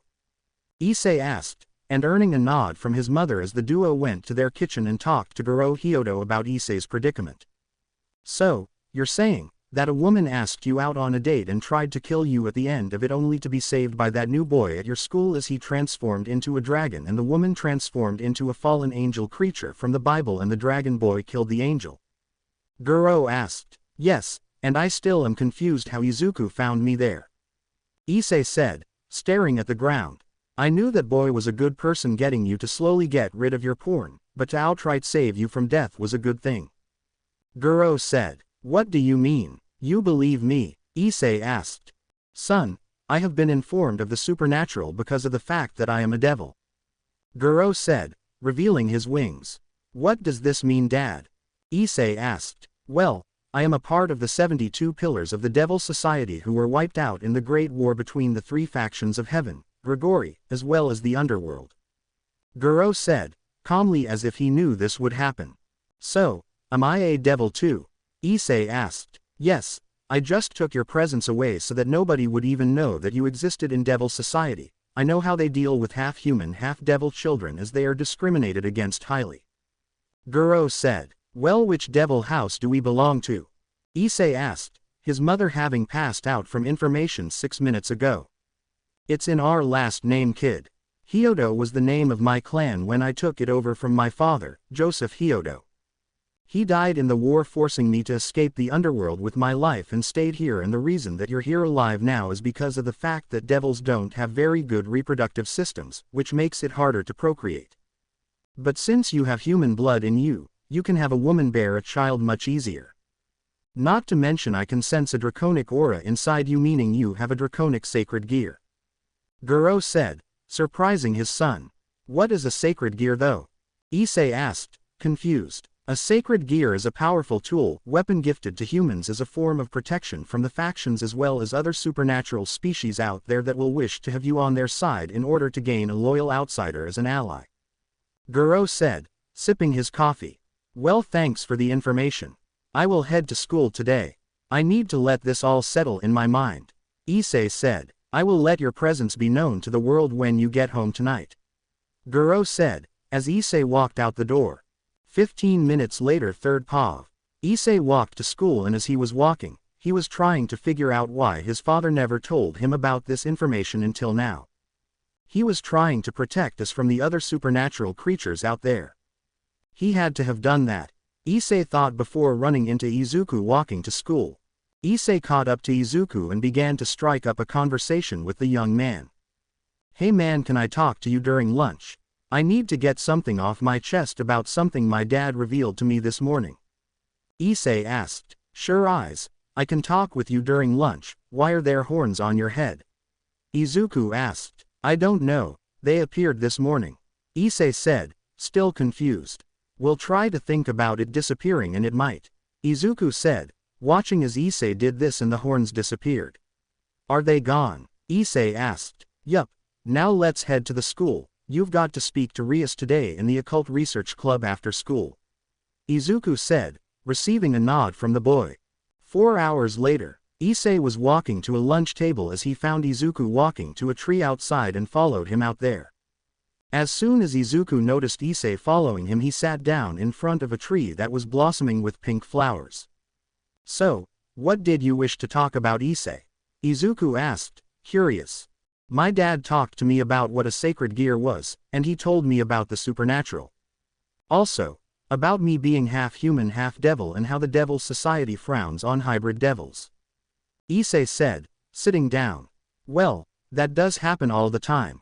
But what family are you from if you're half devil? Izuku questioned. I am from the Hyodo clan from what my father said, and he was telling me that I was the heir to the Hyodo clan since I am his son. But he hid me from the Devil Society considering he was alive since the Great War. Issei said, looking at the sky, I can see that happening. He wanted to keep himself alive, but he can't stay hidden for very long, Issei. He will have to come out of hiding in order to take over the Hyodo clan head's position on the Council of Elders. Izuku said, that's what I am afraid of. He will have to go back to the underworld when they find out that I am not fully a human and that I have some devil powers. My dad even said that he will be revealing my presence to the world when I get home today. Issei said, I say that you should embrace your bloodline, just keep your perversion to an all-time low as you will be required to go to young devil meetings from time to time. Izuku said, how do you know about devil meetings and shit? Issei asked. First off, swearing is illegal around me. Secondly, I was the ride for Rias and Sona a few times in the underworld. I am a dragon. So I lent those two a hand to getting there from time to time, and I wouldn't mind allowing you to do the same. I just really like helping others. Izuku said, earning a nod from Issei. Well, if that is all, I will head to the Occult Research Club now. Issei said, walking away. Issei was walking to the Occult Research Club room when he encountered Kiba exiting the door to the old school building as he smiled at Issei. Well, this saves me some time trying to find you, Hyodo. Kiba said, smiling. Common pretty boy, we need to talk to your master really quick to get me caught up on something I should have known since I was a kid. Issei said, impatient. Oh, well I guess we can head there now. Kiba said, opening the door for Issei. They continue to walk up the stairs and find the main room for the club. Kiba opens the door and tells Rias that Issei came to them and that saved them some time finding him, earning a nod from Rias. She sits on the couch and Issei sits on the other couch on the opposite side of Rias. As she inspects him, she finds not Issei the pervert, but Issei Hyodo, a confused boy who needs answers. What do you need from me, Izuku? Rias asked. I want to know what I missed out on the young devil meetings from the age of when you were able to go there to now. Issei said, seriously. Sure. Rias said, as she explained everything she had learned over the years of being a young devil. She had no clue that Issei was soaking this information in order to tell his father. Is there a reason you wish to know all of this? Rias asked. I am going to have my devil presence revealed by my father when I get home today, so when I come to school tomorrow and you sense a devil presence in your territory, know that it is me, but also I have a draconic sacred gear. Issei said. Well, would you like to join my peerage tomorrow? Rias asked. Yes, I will. I need as much experience in being a devil as possible to make up for the amount of time I missed. Issei said, Rias nodding at his explanation. So, do you guys know what happened to Yuma? Issei asked, making sure the bitch was dead. She was killed by Izuku as he saved you from being killed by her. Rias said. Okay. Thank you for keeping an eye on me, and I will be back tomorrow. Issei said, walking away. Izuku was enjoying his day as Issei had become a full-fledged devil and was reincarnated into Rias Grimori's peerage not even 3 days ago. Rias had told Izuku that he will be needed in order to make sure that Issei is properly trained in using his sacred gear as well as learning how to use his devil powers from his father. Who would have thought that Issei was part devil from the beginning, huh? Well, we should get back to our main character Izuku. Izuku was lazing around under a maple tree as he was enjoying the breeze that the shade provided for him. It was a surreal experience for him as he always enjoyed whenever he was able to do this when nobody was looking. If you were to compare Izuku to another of his species, then you would say that he would be an enigma in the dragon community. His older brother Shigaraki was found out to be a powerful dragon as he trained almost every day in the dragon's territory. Speaking of whom, Izuku still kept in touch with him as Shigaraki was pissed still about Izuku still getting his aura before him. Izuku's aura instilled a calming force onto anyone who came near him, unconsciously. His whole demeanor was that of the calmest being on the planet, but even the calmest beings can be enraged if poked enough. Other than that, Izuku was resting from his daily training with Issei as the said boy was resting next to him. Issei could see why the school called him the school's resident pet. As it seemed that he would laze around at any point of the day, but at the same time be so energetic like an adorable puppy who just got shown a chew toy. Issei looked at Izuku as a sort of master of draconic ways, as well as tried on occasion to get him at least a little perverted. What he didn't know was that Izuku was a closet pervert. He just almost never showed it at any time, it was so infuriating to the resident pervert. But at the same time, Izuku noticed that Issei's tendencies of peeping on the girls had noticeably decreased by at least 15%. Issei, have you been peeping on the girls recently? Izuku asked, curious. Not recently, but I have decreased the amount I've peeped on them by a considerable amount. Not to the point where they can trust me to not peep on them all the time, but an amount I am proud of. Issei said, looking at the sky. Well, that's good. I am glad you've gotten your perversion under some control. Izuku said, falling to the endless abyss of sleep. Hey, when do you think I will be able to fly like you? Issei asked. Soft snore. Issei looks to Izuku and finds the young boy asleep on the ground in a position that would cause most to have a nosebleed from adorableness. Izuku was sleeping with his legs tucked into his body, as his head was covered by his hands in a fetal position as his legs were tucked in a little to his stomach, but he was sleeping on his side. Click. Issei turned to one of the bushes nearby and found one of the girls taking a picture of Izuku sleeping as their noses were bleeding. Issei couldn't understand why Izuku sleeping like this caused the girls to be like this, but he had to go to the orc since there was someone going to visit today. During the weeks building up to this day, Rias had been acting weird and Izuku had been getting annoyed very easily as well. Who was it that was making even Izuku annoyed with their mere presence? Whoever they are definitely annoyed Issei, as if they annoyed Izuku then you are a threat to society. Issei makes his way over to the orc when he runs into Asia Argento. She ran into Issei a couple weeks ago and was saved by Rias from the fallen angels because they were going to kill her for her sacred gear of twilight healing. For some reason though, Izuku was more defensive of the young girl as he told Issei that she had some dragon tamer DNA inside her genes that made him a lot more protective of the girl. They had also gotten their familiars as Issei was left in the dust without one. Asia had a sprite dragon familiar, and its main ability was shocking anyone with its electricity. Issei was very jealous of her familiar. But before I get sidetracked, we return to Issei entering the orc where he met Rias maid Graphia. She was a beautiful woman with silver hair and blue eyes that were as cold as the ice in Antarctica. She was also the wife of Searsex Lucifer, the current king of hell. She was just informing Rias that her fiancé was going to arrive within minutes and will make his presence known in a few minutes. Just as Rias was about to tell them why she was being married to her fiancé, a magic circle appeared with a symbol of a phoenix. And out came a man with blonde hair that was short and spiked in the front, as well as wearing a burgundy red suit that had the chest area open to show his abs and pectoral muscles.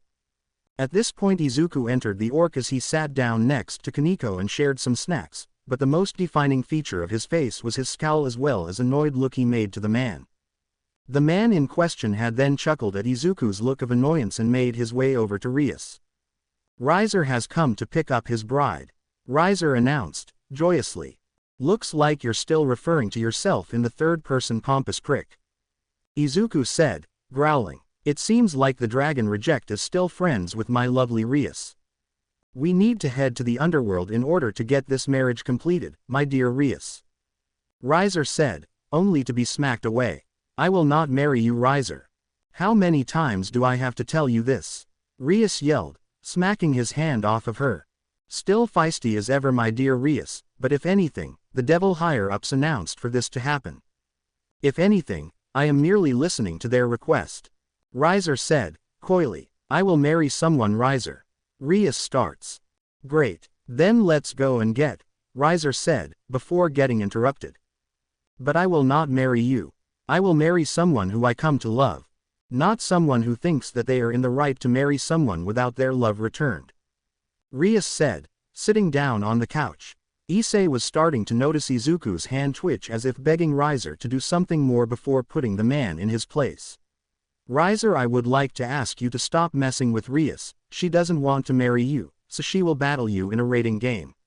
If she wins the rating game, she will be free of her forced marriage. But if she loses, she will be forced to marry you without any fighting. That is what the paper said from the elders," Graphia said. Graphia is more leaning to Rias' side because of the fact that she is her little sister by marriage. "Well, if you put it like that, then I will accept this as the choice since Rias hasn't got more pieces than me. I have a full set, whilst she barely has more than 5 pieces," Riser said, summoning his peerage there. Issei, to be honest, was very jealous of the fact that Riser had achieved his dream of having a harem whilst Izuku stayed quiet as he saw the girl from his childhood revel. Once the peerage arrived, Issei cried blood in front of Riser, who merely chuckled as he called his queen up to himself. "Come here, Ubeluna. I want to give Rias Pawn a show before we leave," Riser said, not noticing his sister move out from the peerage. Izuku moved over to the spot near Graphia and just transformed into a smaller version of his dragon form and laid down on the ground. Revel moved closer to him and started to pet his head as she sat down near Izuku. As this was happening, the whole chaos that was happening stopped when Riser noticed his sister moved from her spot. Riser hummed, in confusion. He looked over to his sister's new location as he found her petting Izuku's draconic head as he was laying on the ground purring like a normal housecat. Rias, not letting this moment pass, used a magic circle to take a picture of it whilst Kaneko just joined in the petting of Izuku's head. Riser was pissed that his sister was actually giving the dragon reject more attention than himself as he walked over and told his sister. "Revel, get away from that reject of a dragon. We need to head home to train you to defend yourself," Riser said, starting the magic circle. Graphia watched how the scene played out and noticed a blush on Revel's face as she was petting the dragon boy. She nodded her head and advised Revel to return home, to which the girl nodded her head and said her goodbyes to Izuku, who merely snorted, transforming back into his human form, also causing Kaneko to pout. "You have 10 days to get strong enough to handle my team, Rias. And once I defeat your peerage, I will make all of you females into my bitches," Riser called out, leaving in a flash of yellow and fire. "Now that that's over, I can finally rest on the couch," Izuku said, transforming again into his draconic state and lying on the couch. Kaneko then started to rub his head as this was one of the only times that she will be able to pet a dragon and wanted to not let this moment be wasted. "Well, we will be going to my family's vacation house in the underworld to train for the raiding game. I hope you will have all your stuff collected by then," Rias said, leaving the room. Asia looked at Issei as the boy was staring into the sky, as his only thoughts were that he will become the harem king, but at the same time, he will become a proper devil and enter devil's society and make his father proud. The next morning Izuku woke up to a peculiar sight. Murayama was lying next to him in her pajamas, and she was sleeping on his chest. Katase was there too as well, confusing the poor boy. He had no idea that she was into him, so he just shrugged his head and packed his stuff that coincidentally woke up Murayama and Katase. Where are you going, Izuku? Murayama asked, yawning. I need to help Issei train his sacred gear in order to be of use to his master and fellow young devil Rias. If he is strong enough to defend her and save her from Rias' marriage to Riser Phoenix, then he may get the love he had always wanted, Izuku said, causing both girls to nod their heads and head to sleep. Be safe, Izuku, and return to us so we can go out on another date. This time with both of us, Kate said, staring at Izuku's back. I will. See you all in 10 days, Izuku said, disappearing from a magic circle. We should get him to teach us some magic when he returns, Murayama said, getting a nod from Kate. As Izuku arrived at the orc, he saw Issei groggily still waking up from getting up at this point in the morning and brought a coffee to him. Here, take this to wake yourself up. The caffeine would wake you up faster, Izuku said. Issei took the coffee and drank it all in 5 gulps and was energized. He grabbed his stuff and walked over to the magic circle. Well, let's go train to defeat this yakitori, Izuku said, jumping into the magic circle Rias made, with her chuckling at Izuku's energy. As the group enter the magic circle and exit on the other side, they find a tall mountain and Issei is the first to announce his hatred of it. Why are we on a mountain, Bucho? Are we going to be training here? Issei asked. Issei, we need to get to the top of the mountain in order to get your training started. We need you to be as strong as possible in order to win this raiding game, Rias said, looking back as Izuku was conversing with Kaneko. So, you are going to try and increase your strength in order to defeat one of his peerage? Izuku asks, curious. Yes, I will make sure my strength is up to par with the others' qualities, Kaneko said, as both she and Izuku passed Issei, Rias and Akino with Kiba not too far behind them. I wonder when those two became so close to one another, Rias thought to herself. As they arrived at the vacation home of the Grimoire family, Izuku stretches himself and grabs Issei and takes him inside the building. So eager to train, isn't he? Akino asked, intrigued. Yes, he doesn't necessarily like Riser. They get on the others' nerves fairly easily and Izuku is not quite easily angered, Rias said, looking in the distance. Well, at least he isn't a part of the Grimoire peerage, at least he doesn't have to deal with us trying to seduce him, Akino said, walking towards the building. He doesn't get aroused by us, Akino. He just looks the other way like he isn't attracted to us, Rias said, looking down. Then why was he allowing Ravel-chan to scratch him under his chin in his smaller dragon form? Akino asked, confused. They met before we met him.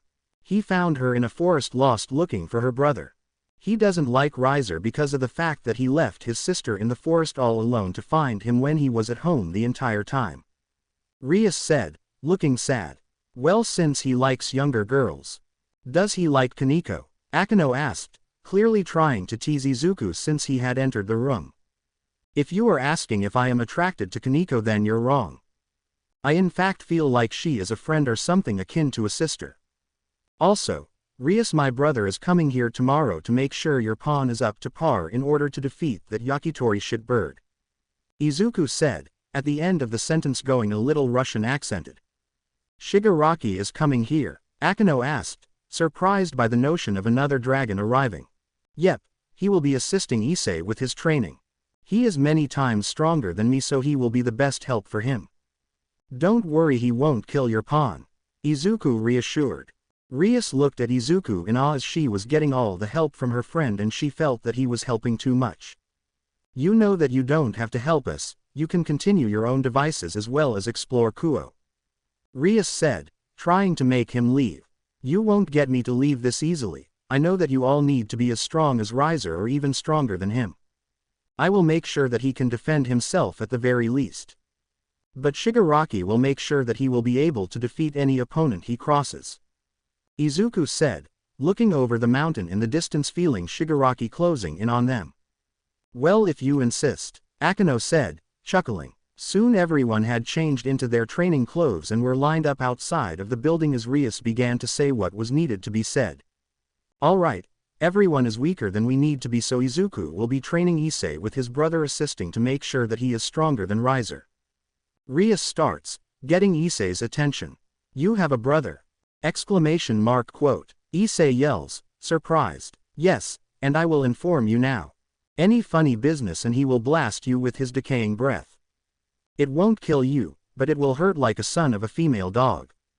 Izuku said. Okay, gulp. Issei said, gulping at the mention of decaying. Kiba will increase his speed as well as his strength whenever Izuku is not training Issei with his brother. And he will be training Kaneko when he isn't training Kiba. After that Issei will learn how to use devil magic from Akeno with Asia. Asia will need to focus on making sure that she increases her endurance.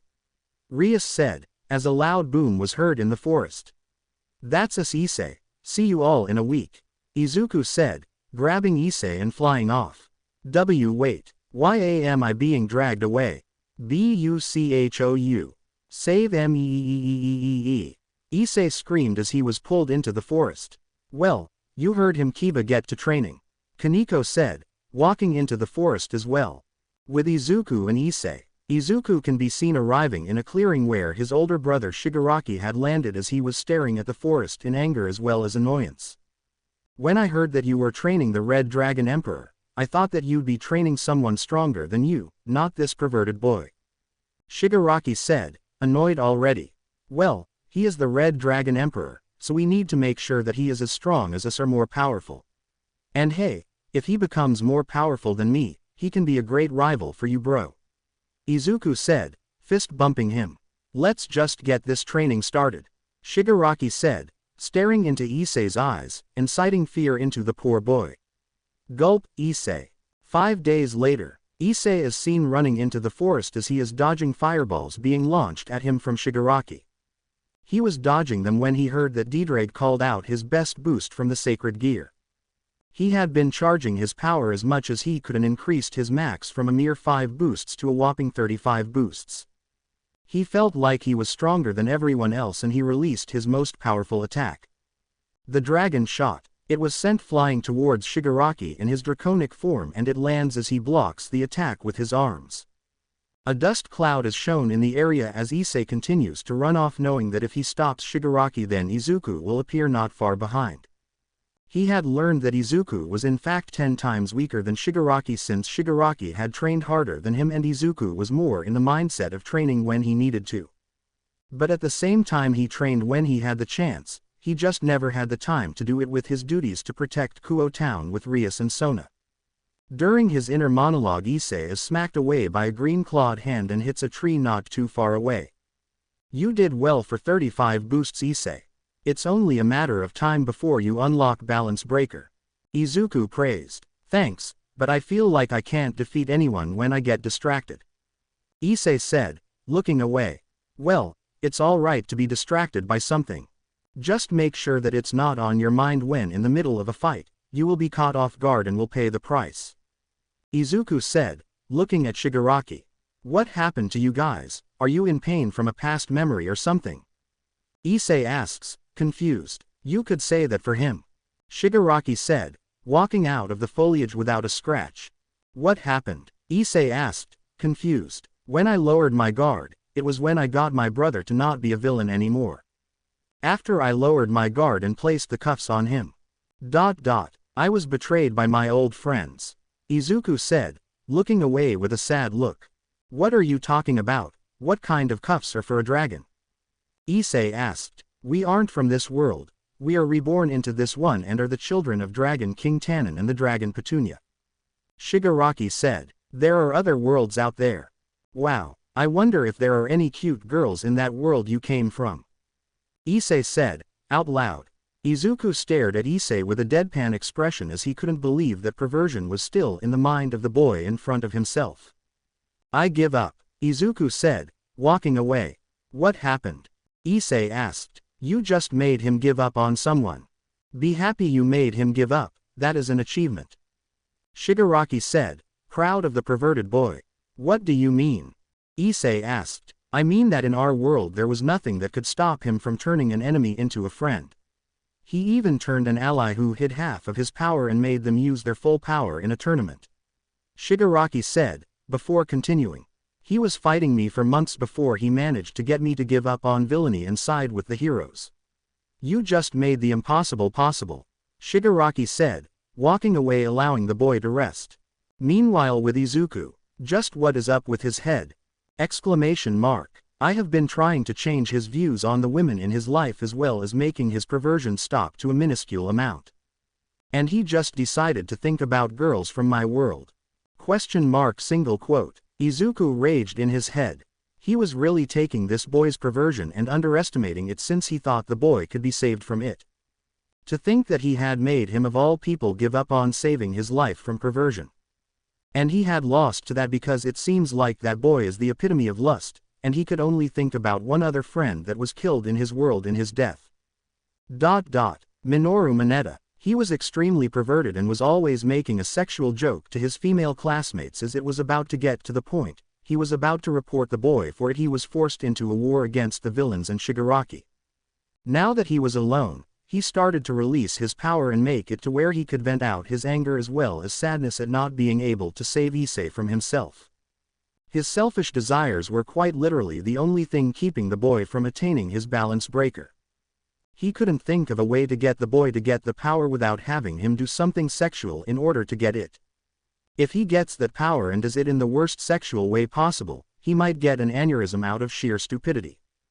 Not far away from Izuku, Shigaraki lands down next to the boy and walks over to him to try and at least console him from his least favorable moment. Well, that happened, Shigaraki said, looking at the mountain in front of them sitting on a rock themselves. You could say that again, not literally but figuratively, Izuku said, staring at the mountain as well as the sunset. So, do you want to talk about it? Shigaraki asked. I have been trying to get him to get a handle on his perversion for weeks and he just pops out with it today. Exclamation mark. I can't handle it, not after looking back at my history with Mineta. Izuku said, venting tears coming out of his eyes.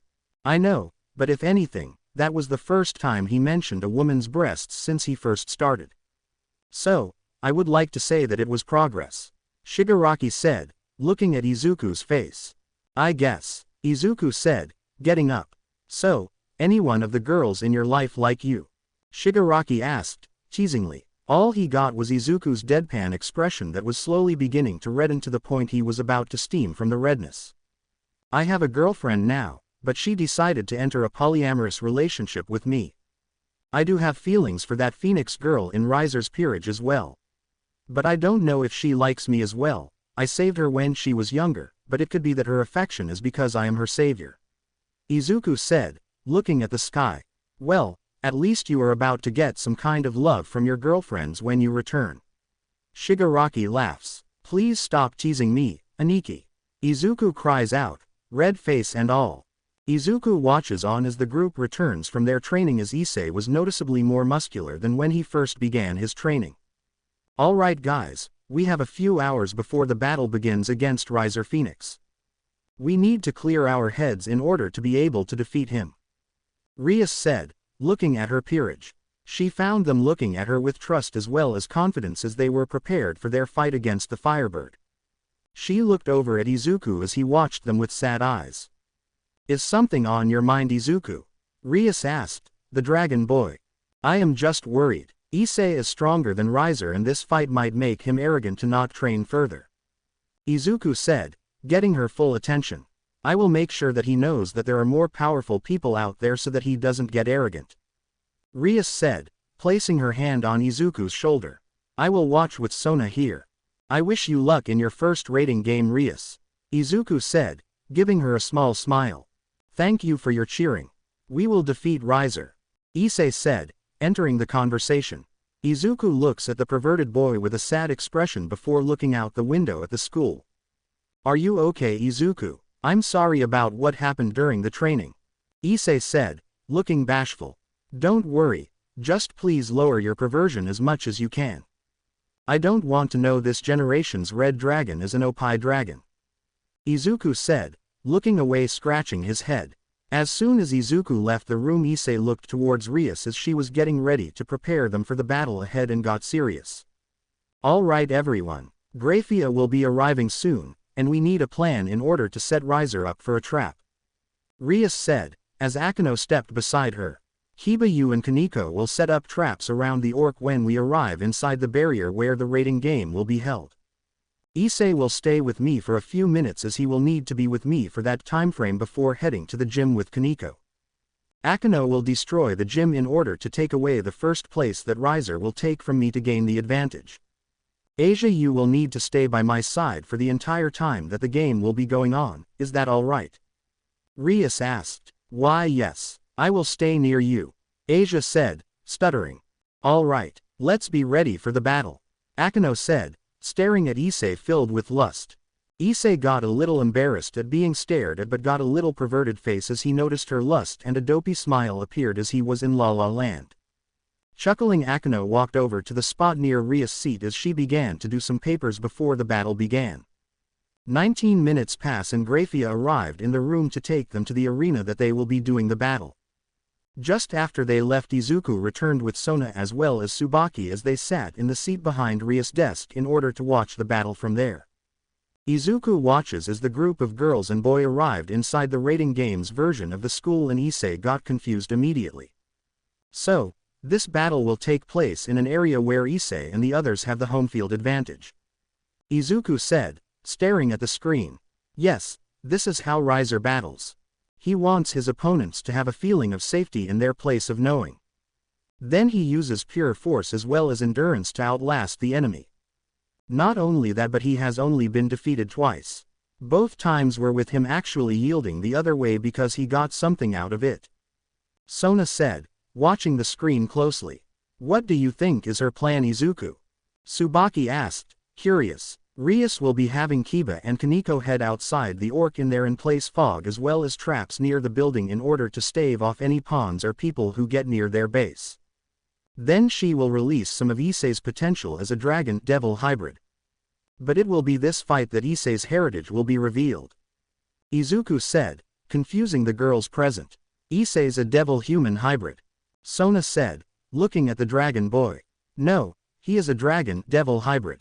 I used some of my energy to transform Issei into a hybrid dragon and human, but it was after I talked to him before Riser had shown up that he was from the Hyodo family tree that served the Leviathan family of devils. His father escaped the underworld because his entire family tree was destroyed in the Great War. Izuku said, staring at Issei. So how powerful is he? Tsubaki asked, confused. He will become the next heir to the Hyodo line, and his power already eclipses Riser's full power.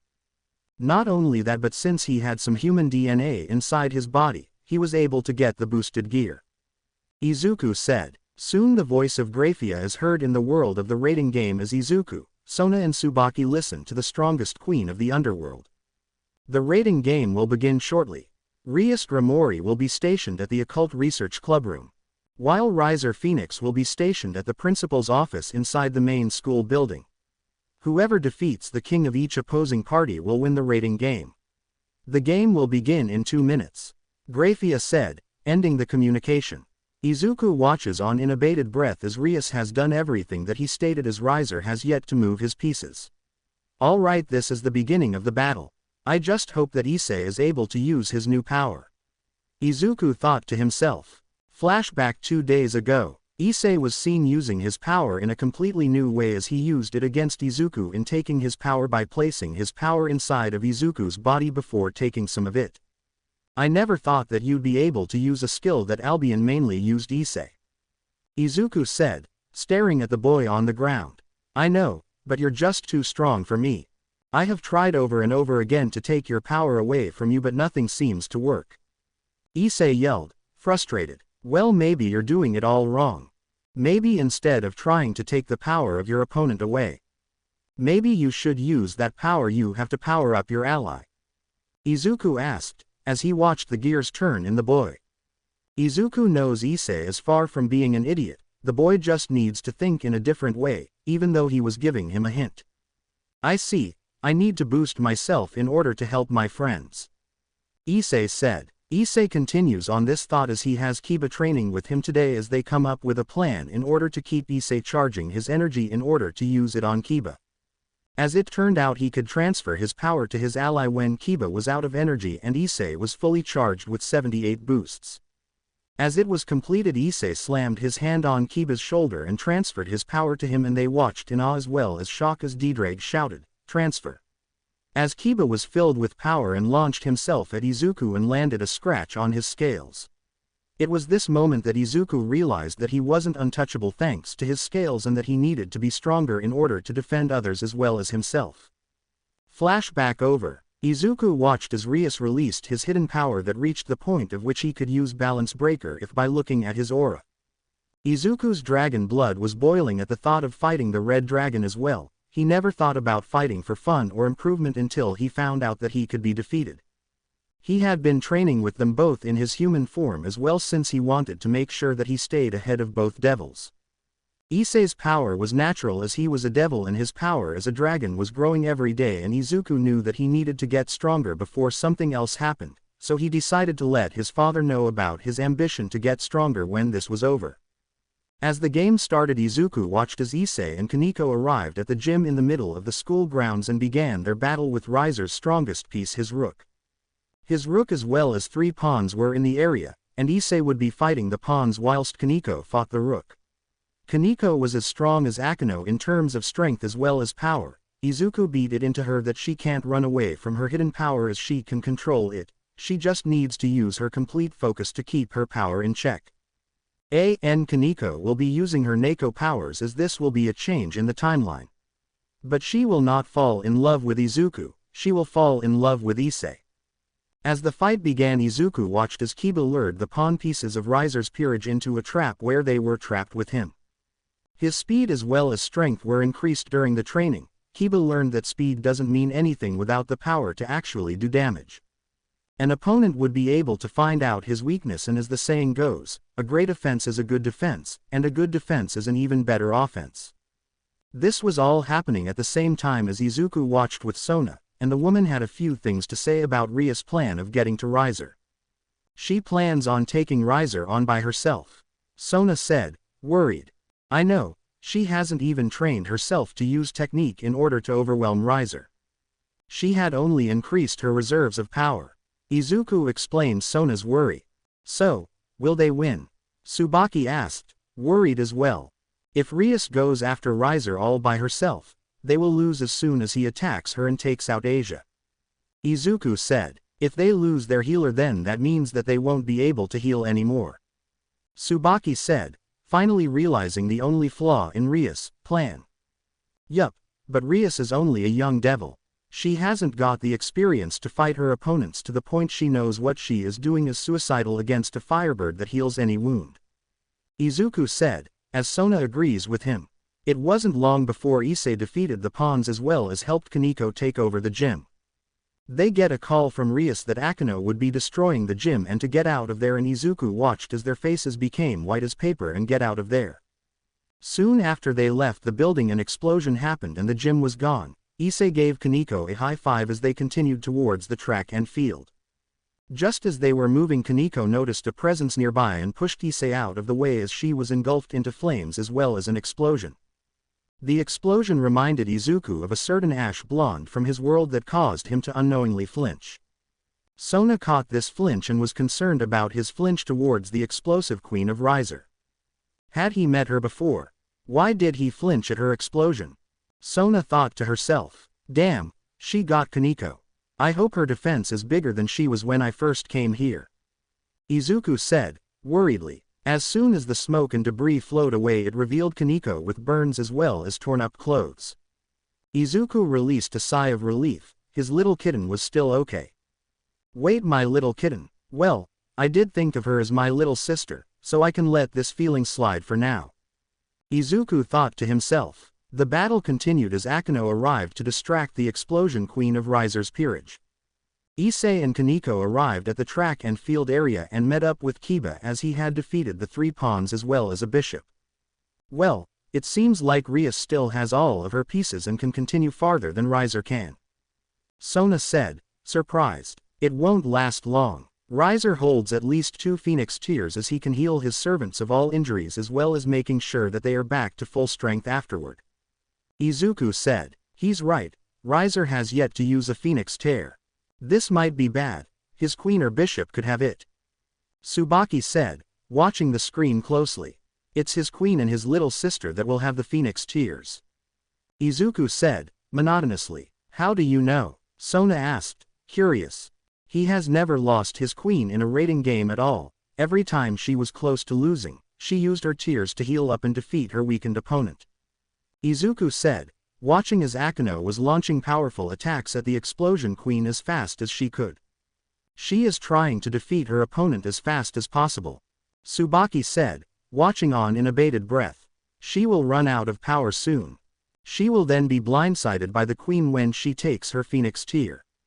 Izuku said, sighing. He knew that Akeno and Rias were powerful, but did they seriously think that adding more power to yourself would help them defeat their opponents? All that would do is make your magic that you use take more power to damage their opponents, and the very same opponents, if they survive, would take advantage of their weakened states. Sigh. What are you sighing about, Izuku? Tsubaki asked, confused. They increased their reserves, not increased their techniques. If I was against them, do you think that they would use all their power to defeat me, or use tactics in order to twiddle my defenses down to the point of which I couldn't defend myself? Izuku asked. I would lower your defenses over time and take you down without worry for my peerage. Sona said, looking at what was happening.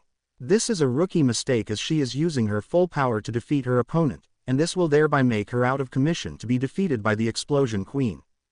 Izuku summarized. I see, you're right. Sona said, continuing to watch. Izuku stepped outside the room in order to get a drink of water as well as to contact someone he knows to increase his training. A magic circle appears next to his ear as he waits for the person to answer. What is it, son? A voice called out, gruffly. Dad, I need to train and get stronger, Izuku said. With Sona and Tsubaki, they watched on as Issei, Kaneko and Kiba attacked the remaining servants of Riser as they were more powerful than them. Issei took a rook as well as 2 pawns, while Kaneko took the bishop and knight. Kiba took the other knight as he was honorable like her. They were clashing swords as Kiba was switching swords many times since they kept getting destroyed. Issei had managed to defeat his opponents but was low on stamina as he got blasted by the bishop piece from behind.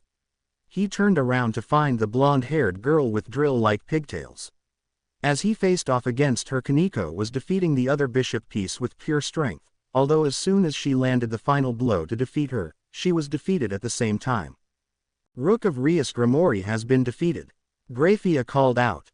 Issei looked away from his battle against the blonde girl as he saw Kaneko disappear in blue wisps. He noticed that his gear was ready to transfer his power and called out Kiba's name. Kiba, Issei yelled. Yes, Kiba called back, low on energy. Take this, Issei called out, slamming his fist on Kiba's back as Didrag called out. Transfer. Kiba gained a massive power boost as he launched his most powerful attack, Sword Birth. The swords with their power had defeated the knight as well as the sister of Riser. A phoenix tear falls to the ground as Issei wants to give it to Kiba, but he declines in favor of having their strongest piece at full power. As Issei takes the phoenix tear, he recovers his power as he is returned to full strength.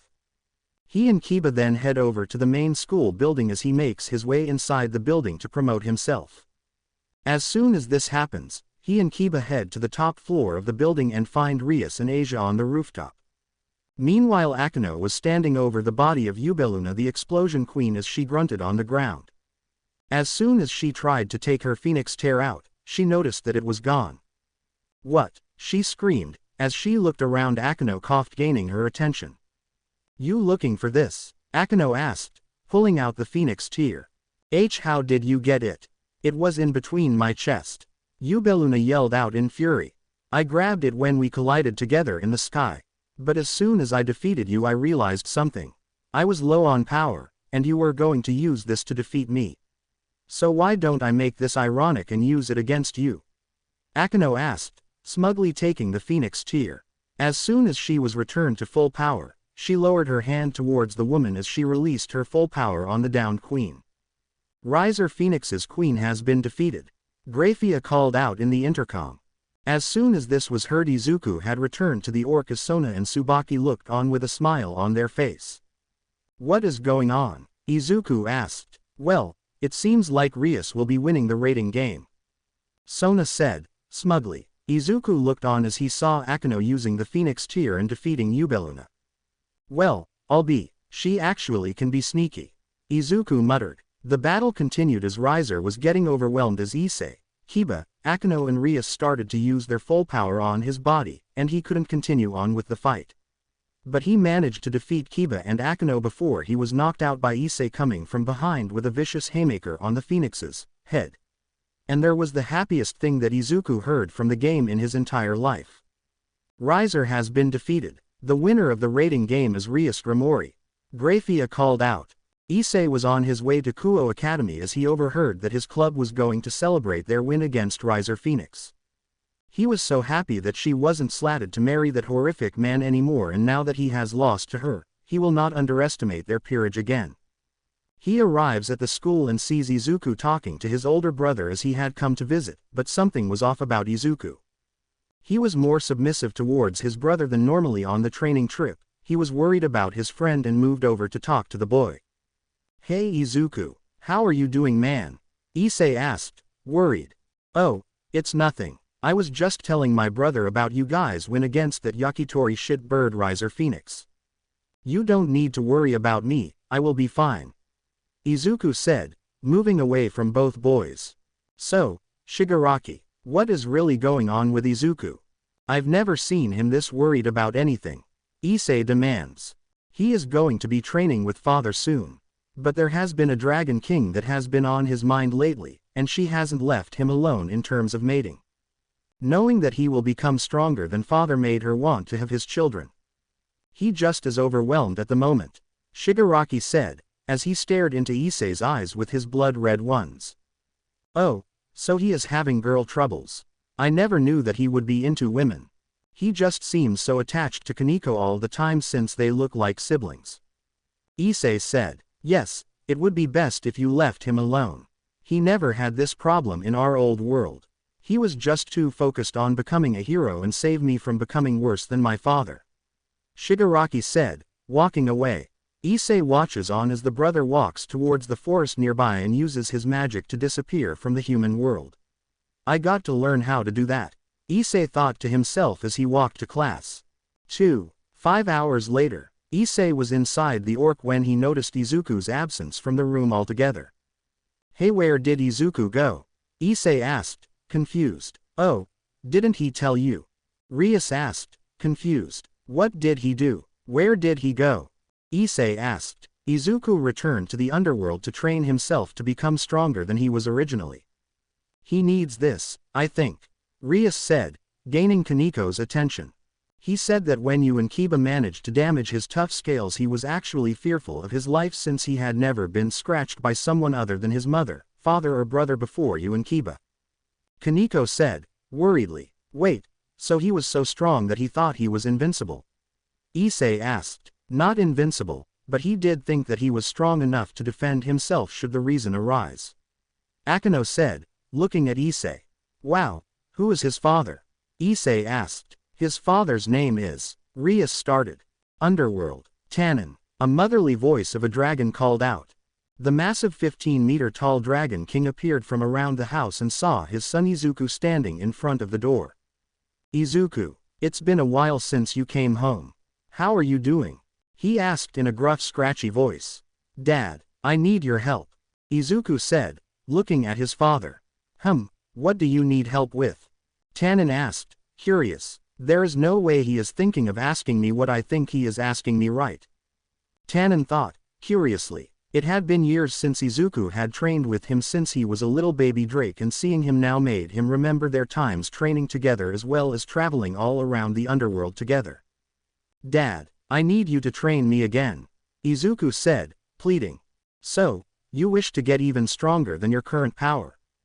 Tannen asked, happy. "Why, yes. I realized that the power that I wield could be caught up to if I don't constantly train myself in order to stay ahead of them. I need to get as strong as you or even more powerful than you. Also, I would like to talk to you about a certain dragon that has been a thorn in my side for a little while," Izuku said, trembling. "Well, since you asked so kindly, I will train you so that you can be as strong as me in my prime as well as fight me as if your power is the same as mine. Until you reach that point, I will be your master," Tannen said, smirking. As they flew out to their battleground, Petunia watched as both father and son flew away into the distance, and all she could think was, I am really glad he came home to us. I missed his innocent personality. Orc. Rias was doing some paperwork as she was looking over the contracts that her servants had gotten in the months since Issei and Asia have been transformed into devils. She was very surprised to see that Issei's contracts were null and void compared to others, but at the same time the people had never written a single bad thing about him. In fact, the reviews were all positive about him, stating that when his perverted side gets the better of him it makes them laugh as well as makes him unique. You never find a funny pervert in your life, and it was showing here to her. I just don't understand how he hasn't gotten a single contract, Akano. Rias sighs, as she places the contract information down. Well, maybe they just like his overall presence since he is kind like that. Akano guessed. I don't know what to say, but every time we do our contract polls, he gets sad about his loss and says that he will do even better the next time. I think he does what he says, but something is getting in the way of his success. Rias said, staring at the good reviews. With Issei. Issei is seen walking around the neighborhood with Asia as they are nearing his home. They needed to celebrate their win at his house, and he was very happy about it. He got a kiss from Bucho, and he was not going to lie. It felt really great. As he neared the house where he lived, he sensed holy energy near his parents and immediately sweat dropped. They were as strong as he was a few days after the defeat of Riser. And he didn't think he could defend his parents as well as Asia against them all alone. He runs towards his home and slams the door open, calling his parents' names as his mother comes out of the kitchen with some tea. Oh Issei, how are you doing, dear? Come over to the living room, your childhood friend has returned. Miki Hyodo said, smiling. Who? Issei asked, confused. Irina Shido has returned, Guro said, happily as Issei entered the living room only to see two exorcists with holy swords behind them. He immediately narrowed his gaze on both of them as he lowly growled at them without his parents noticing. Issei, it's been a few years, hasn't it? A woman with tannish brown hair asked. What are you talking about? Who are you? Issei asked, in concern. Mo, I can't believe you can't remember me from when we were kids. The girl said, revealing a photo that shown him and her as kids next to a holy sword behind them on a wall. Irina, I thought you couldn't return to this town. Exclamation mark quote. Issei called out, hugging the girl. I missed this. But what happened to you? Irina asked. He has become a hopeless pervert. I can't believe he managed to get so many lovely ladies so close to him. Miki said, laughing at her son's expense.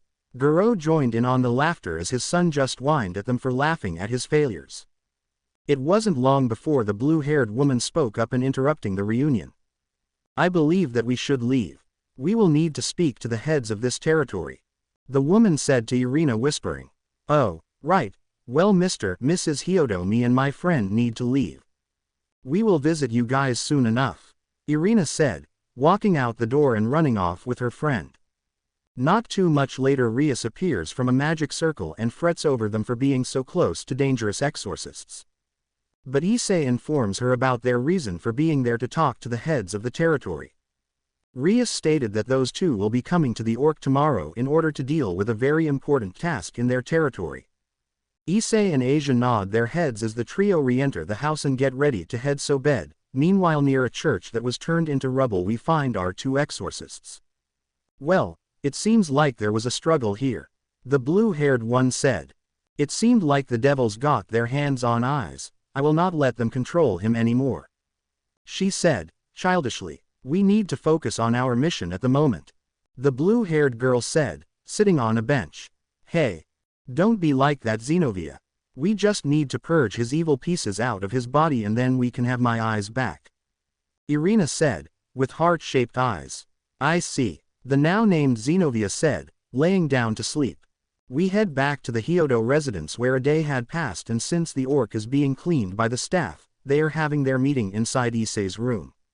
He cleared it out of most porn for Asia's sake as they were sitting on the floor discussing their next move considering the exorcist's presence in the area. Soon Miki Hyodo enters the room as she gives them some snacks as well as picture books about a young Issei when he was a mere child. I always wondered why he was so perverted, but I think he got it from his father. Miki said, giggling like a schoolgirl. Rias and the others looked at Issei's photos as he was extremely embarrassed about them, but one of the groups was focused on one picture in particular. "Hey Issei, do you know what that is?" Kiba asked him. "Oh yeah, that is the picture of me and Irina as kids. I can't believe that I thought that she was a boy at that age." Issei muses. "Well, do you recognize the weapon in the background?"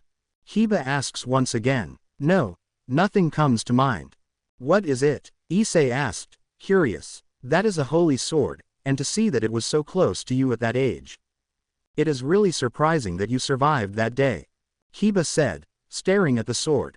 "Are you okay, man? You seem like you are having Vietnam flashbacks."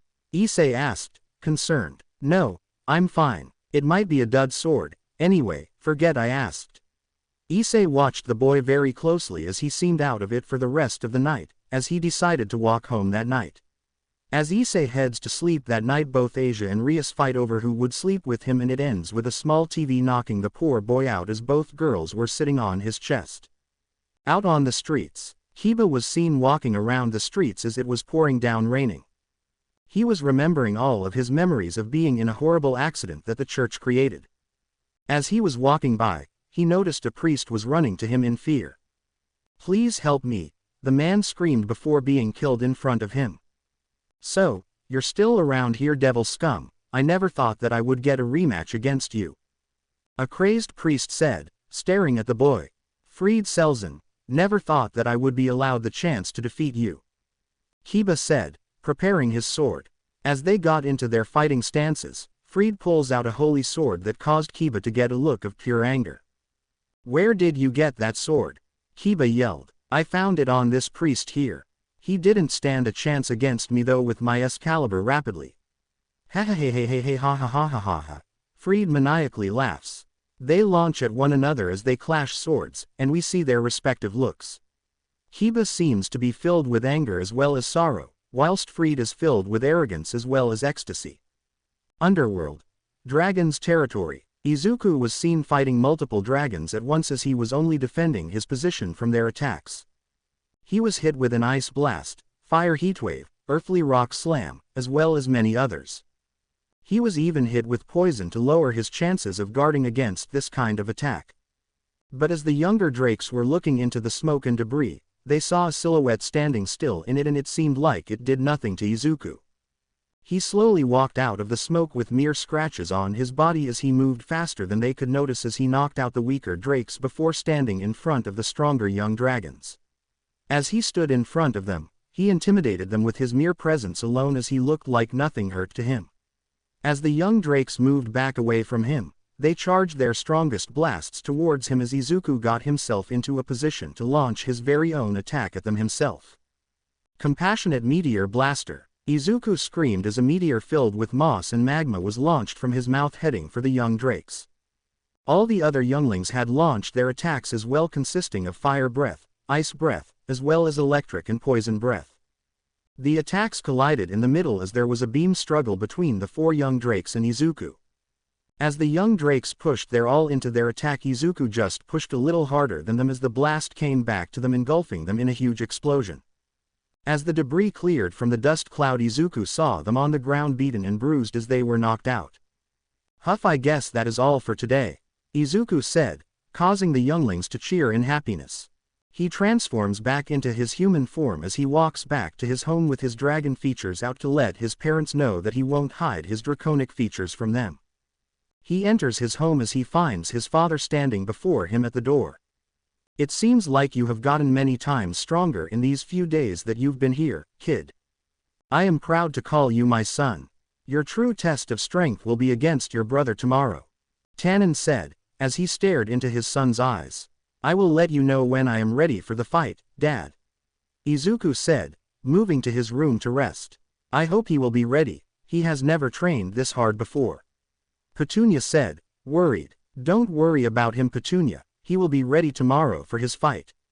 If he can hold his own against his older brother, then he will be ready to help the Red Dragon Emperor with his training," Tannen said, looking off into the distance. Kuo Academy. Kuo Town, Japan. Issei was seen walking to class as Asia and Kaneko told him about Kiba's problems since the battle against Visor. They had been sent by the Marquis of Grimori in order to take care of the stray devil in an abandoned warehouse near the docks, but it seemed like Kiba was out of it as he didn't listen to the plan Rias had made up in order to kill the stray. His aloofness had nearly gotten Kaneko seriously hurt as he was distracted by the picture Issei had of his younger days and the sword behind himself. During this timeframe Issei had been getting better at learning how to become a devil himself. In fact, his father had went to the underworld to reveal that he was still alive to the High Council of Devils. The Hyodo family clan was still alive and kicking since Issei was now the heir to the clan. But all in all, they were worried about Kiba more than anything since he hasn't been to school for a couple days. Not only that, but he hasn't answered their calls to him, and that was what was worrying them to the bone. They had exorcists in the area, and they didn't need their friend to go stray to find these holy swords that he hated with his entire being. Issei entered his class with Asia as his friends Matsuda and Motohama had walked up to him talking about all things perverted. Issei just decided to ignore it as he was more focused on Kiba and needed to make sure that the pretty knight was alright in the head as well as alright physically. We time skip to later in the day where Issei is sitting outside at a cafe when someone who Issei wanted to talk to had come up. "Yo, Hyodo, how are you doing?" a light brown-haired male asked him. "Hey Saji, I need your help finding Kiba. He hasn't even answered our messages or calls. I need to make sure that he doesn't go astray," Issei said, getting Saji to look at him. "That's pretty weird for him, he always comes running to Rias no matter what." "Never saw him like this before, what happened?" Saji asked. "He saw a picture of a holy sword in my childhood photo of me and my childhood friend Irina Shido. Ever since then he was distracted by this sword as well as its destruction." Issei said, "Well, I can't help you since I don't know if you didn't hear, but my master is stricter and stricter, while yours is forgiving and kind. I can't go around and help you on this mission," Saji said. "Alright, you can leave as I take care of this on my own. I need to just find him around here somewhere," Issei said, as Saji walked away. Before he could get 15 feet away, he was stopped by someone grabbing his shirt, and as he turned around, he found Kaneko sitting there listening to their conversation. "I knew you'd do something like this, Senpai. I want to hear everything you want to say about this," Kaneko said, moving to Issei's table. They sat there with Saji sulking about why he had to be there as Issei went over the details of his mission to Kaneko that he told Saji. "I want to help Yudo-senpai as well," Kaneko said, solemnly. "You'd really help me, Kaneko?" Issei asked, confused. "I may hate your perverted guts, but at the same time. I don't wish for Yudo-senpai to go astray," Kaneko said, looking Issei in the eyes. "Why am I being brought into this?" Saji whined. "Because you are needed for my plan to work, Saji," Issei said, shocking the boy. "What is your plan in order to find Yudo-senpai anyway?" Kaneko asked. "I only want to find the exorcists, and once we find them, we will get Kiba to find us," Issei said. "Where will we find the exorcists? Shouldn't we find them at the church?" Saji asked, confused. They had paid for their drinks as they were walking around the town searching for the exorcists. "I still remember what happened after our meeting with the exorcists as he got worse after we faced off against them," Issei said, looking ahead. Flashback. Issei and company were in the Orc as they awaited the arrival of the exorcists since they had been wanting a meeting with Rias in terms of what they will be doing in their territory. "I can't believe that Irina is part of the church and is our enemy," Issei said, sadly. He never wanted to be enemies with Irina. She was his childhood friend. Not only that, but she was his only friend as a child of 6 years old. Before that there was nobody who wanted to be friends with him, and he only met some after he became a pervert. Not too long later the exorcists had arrived at the Orc lead by Sona as she gave them directions to the ORC. The exorcists sat on the couch as the meeting began. "So, why are the church sending exorcists into my territory?" Rias asked. "We only came here to inform you of our investigation into the area. Not only that, but we needed to make sure that your kind doesn't even get involved into our fight. Someone stole multiple fragments of the holy sword Excalibur, and we need to get them back or destroy them if possible. And it was a fallen angel Kadri who took them," Zenobia said, staring at Rias. "You make it sound as if I would help them and jeopardize their war between the factions." Rias questions. "I am not implying anything," I am merely stating a fact. Your kind don't particularly like holy swords, and I am merely wishing for you to stay out of this. This is our fight, not yours. Zenobia said. Are you threatening me, Pavist? Rias asked. I don't care if I have to kill the little sister of the Lucifer. Zenobia stated, getting hostile. Hey, Zenobia, we don't need to start a fight with them. This is their territory anyway, we just need their permission to operate inside their territory. Irina said, as the voice of reason. Well, in order to make sure you stay out of this, how about a friendly match to see who is stronger? A voice called out from the door of the orc. As soon as everyone noticed the voice, they looked up to find Kiba standing there with a scowl on his face staring at the exorcists. I come back from trying to wrap my head on this and I see 2 exorcists in our territory. Not only that, but 2 Excaliburs in front of me. Kiba said. Kiba, Rias said, happy that he is back. I don't see why not. We can even make sure that you stay out of our way. Zenobia said, make sure to respect your elders. I am your senpai in terms of holy swords. Kiba taunted, you're from the Holy Sword Project. The only survivor. Zenobia said, surprised, I will destroy all holy swords that have the power of Excalibur. Kiba said, staring into the girl's eyes. The group is now in a field as Issei and Kiba are facing off against the church exorcists. Careful eyes, senpai might do something perverted. Kaneko stated. What the hell, Kaneko? I wasn't going to do anything of the sort. Issei said, blushing. You never know, with you. Kaneko said, bluntly. Issei then had a blue aura over his head as he was sad about what she said. Don't worry, Issei. I will purge your perverted side out of your body. Irina said as she got into a fighting stance. What is the chances of Issei winning? Rias asked Akano. It's hard to tell, he was as strong as Riser in our battle against him a few weeks ago. Not only that, but he has been training non-stop ever since then. He didn't like how you were forced into that marriage. Akano said, as they watched Kiba launch attack after attack to the blue-haired girl and kept missing. Issei was moving too fast for Irina as he kicked her in the back before slamming his fist into her stomach as she landed into the ground. As Issei lands on the ground, a whip passes by his face as he barely dodges the attack. Didn't take you for someone who was into whips, Irina. Issei quipped, causing the poor girl to blush at the implications. While this happened, Issei appeared behind her and hit her pressure point on her nape of the neck, knocking her out. As this happened, Issei turned to find Kiba taken down pretty easily by the blue-haired woman. He also didn't waste time to watch her movements as well as her breasts at the moment, since they were swinging in the air as she slammed her sword into the ground.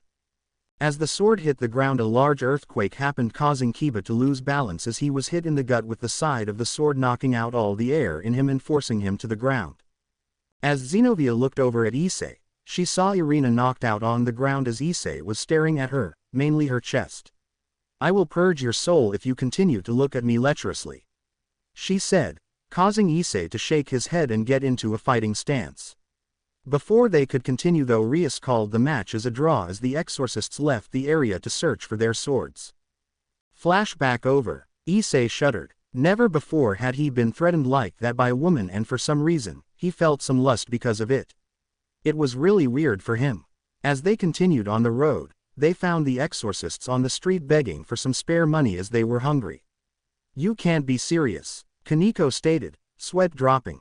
Issei and Saji were sweat dropping as well as staring at the sight in front of them as people actively avoided them as Issei walked up to them. Some time later, we find Issei, Kaneko, and Saji at a table with the exorcists eating all they can as they were stuffing their faces full of food. I never thought that they would be this hungry, Issei thought to himself. Pigs, Kaneko thought to herself. This is the exorcists that defeated Kiba. They are more like women to me, and I can't help but feel attracted to them. Saji thought to himself. As soon as they finished their food, they began to speak. To think we accepted help from a devil. We cannot allow this to be heard back at the church, Irina said, causing Issei to be offended. Hey, I wasted 30,000 yen on you, Issei called out. So why do you wish to work with us? Zenobia asked. We wish to help you destroy one of the Excaliburs, Issei said, stunning Irina. I can see why you wish to help us, Zenobia said. Zenobia, you can't be seriously accepting their help. Irina asked, a little surprised and furious. Irina, our chance of survival and heading back to the church is lower than 30%. If we get all the help, we can that increases our odds of survival against this evil. Xenovia said, do you accept our help? Issei asked. Yes, but is there anyone else you plan on bringing with you? Xenovia asked. Kiba Yuto. He wants the swords destroyed, but I think we can make him happy if he can destroy one of the swords. Issei said, getting Xenovia's permission. They meet at a fountain in the middle of town where Kiba was waiting for them to arrive. As soon as they did, Issei explained his plan to the knight. I see, if I can even destroy even one sword, I will be at least able to rest easy. Kiba said, staring at the exorcists. But why am I working with them? He asked, angrily. Hey, we didn't want to work with you as well, but the more the merrier, right? Irina asked, a little frustrated. I will only tolerate working with you. Kiba said, is there anyone else that knows about the Excaliburs? Issei asked. Fried Selzen. He was wielding one the night I found out about the holy sword in your photo, Issei. Kiba said, that bastard is still here. Issei groaned, getting the exorcist's attention. What happened between you and Fried? Irina asked. He tried many times to kill us, not that it worked. But he nearly raped Asia in front of me one night as I was on a contract run. Issei said, sighing heavily. If Fried was in this fight too, then that means if he has an Excalibur too, then he will be many times more dangerous. They soon then head out on their own ways in order to prepare for their search for them. 1. Underworld. Dragon's territory. Izuku stood in front of Shigaraki as they got into a fighting stance in their hybrid transformation of human form and half-dragon transformation. I will enjoy this fight, little brother. Shigaraki said, chuckling. I will show you the efforts of my training to get stronger. And I will make sure that you are defeated by me. Izuku said, as wind blew all around him and Shigaraki as their hair flowed with it. It brought a memory of their second meeting in their old world. When Shigaraki had exited the Jaku hospital, with white hair as he was still undergoing the transfusion of getting all for one from all for one. As soon as they stared off, they disappeared into the air, launching punches and kicks at the other as they went blow for blow. As they are fighting, Izuku landed a blow on Shigaraki, sending him flying into a mountain in the distance. He lands on the ground in their training ground as he waits for Shigaraki to return there. He knows that he is many times stronger than him, but he only wishes for an honorable battle, like a true dragon. There is an explosion as Shigaraki flies towards Izuku at high speed, with Izuku reciprocating the same. They meet in the middle of the sky as they clash their fists against one another as a bright flash is seen in the sky. To be continued. I hope you guys enjoyed this video. Drop pink hearts in the comments so I can know who watches the video till the end, and make sure to like and subscribe to the channel. Now we will see you in the next video.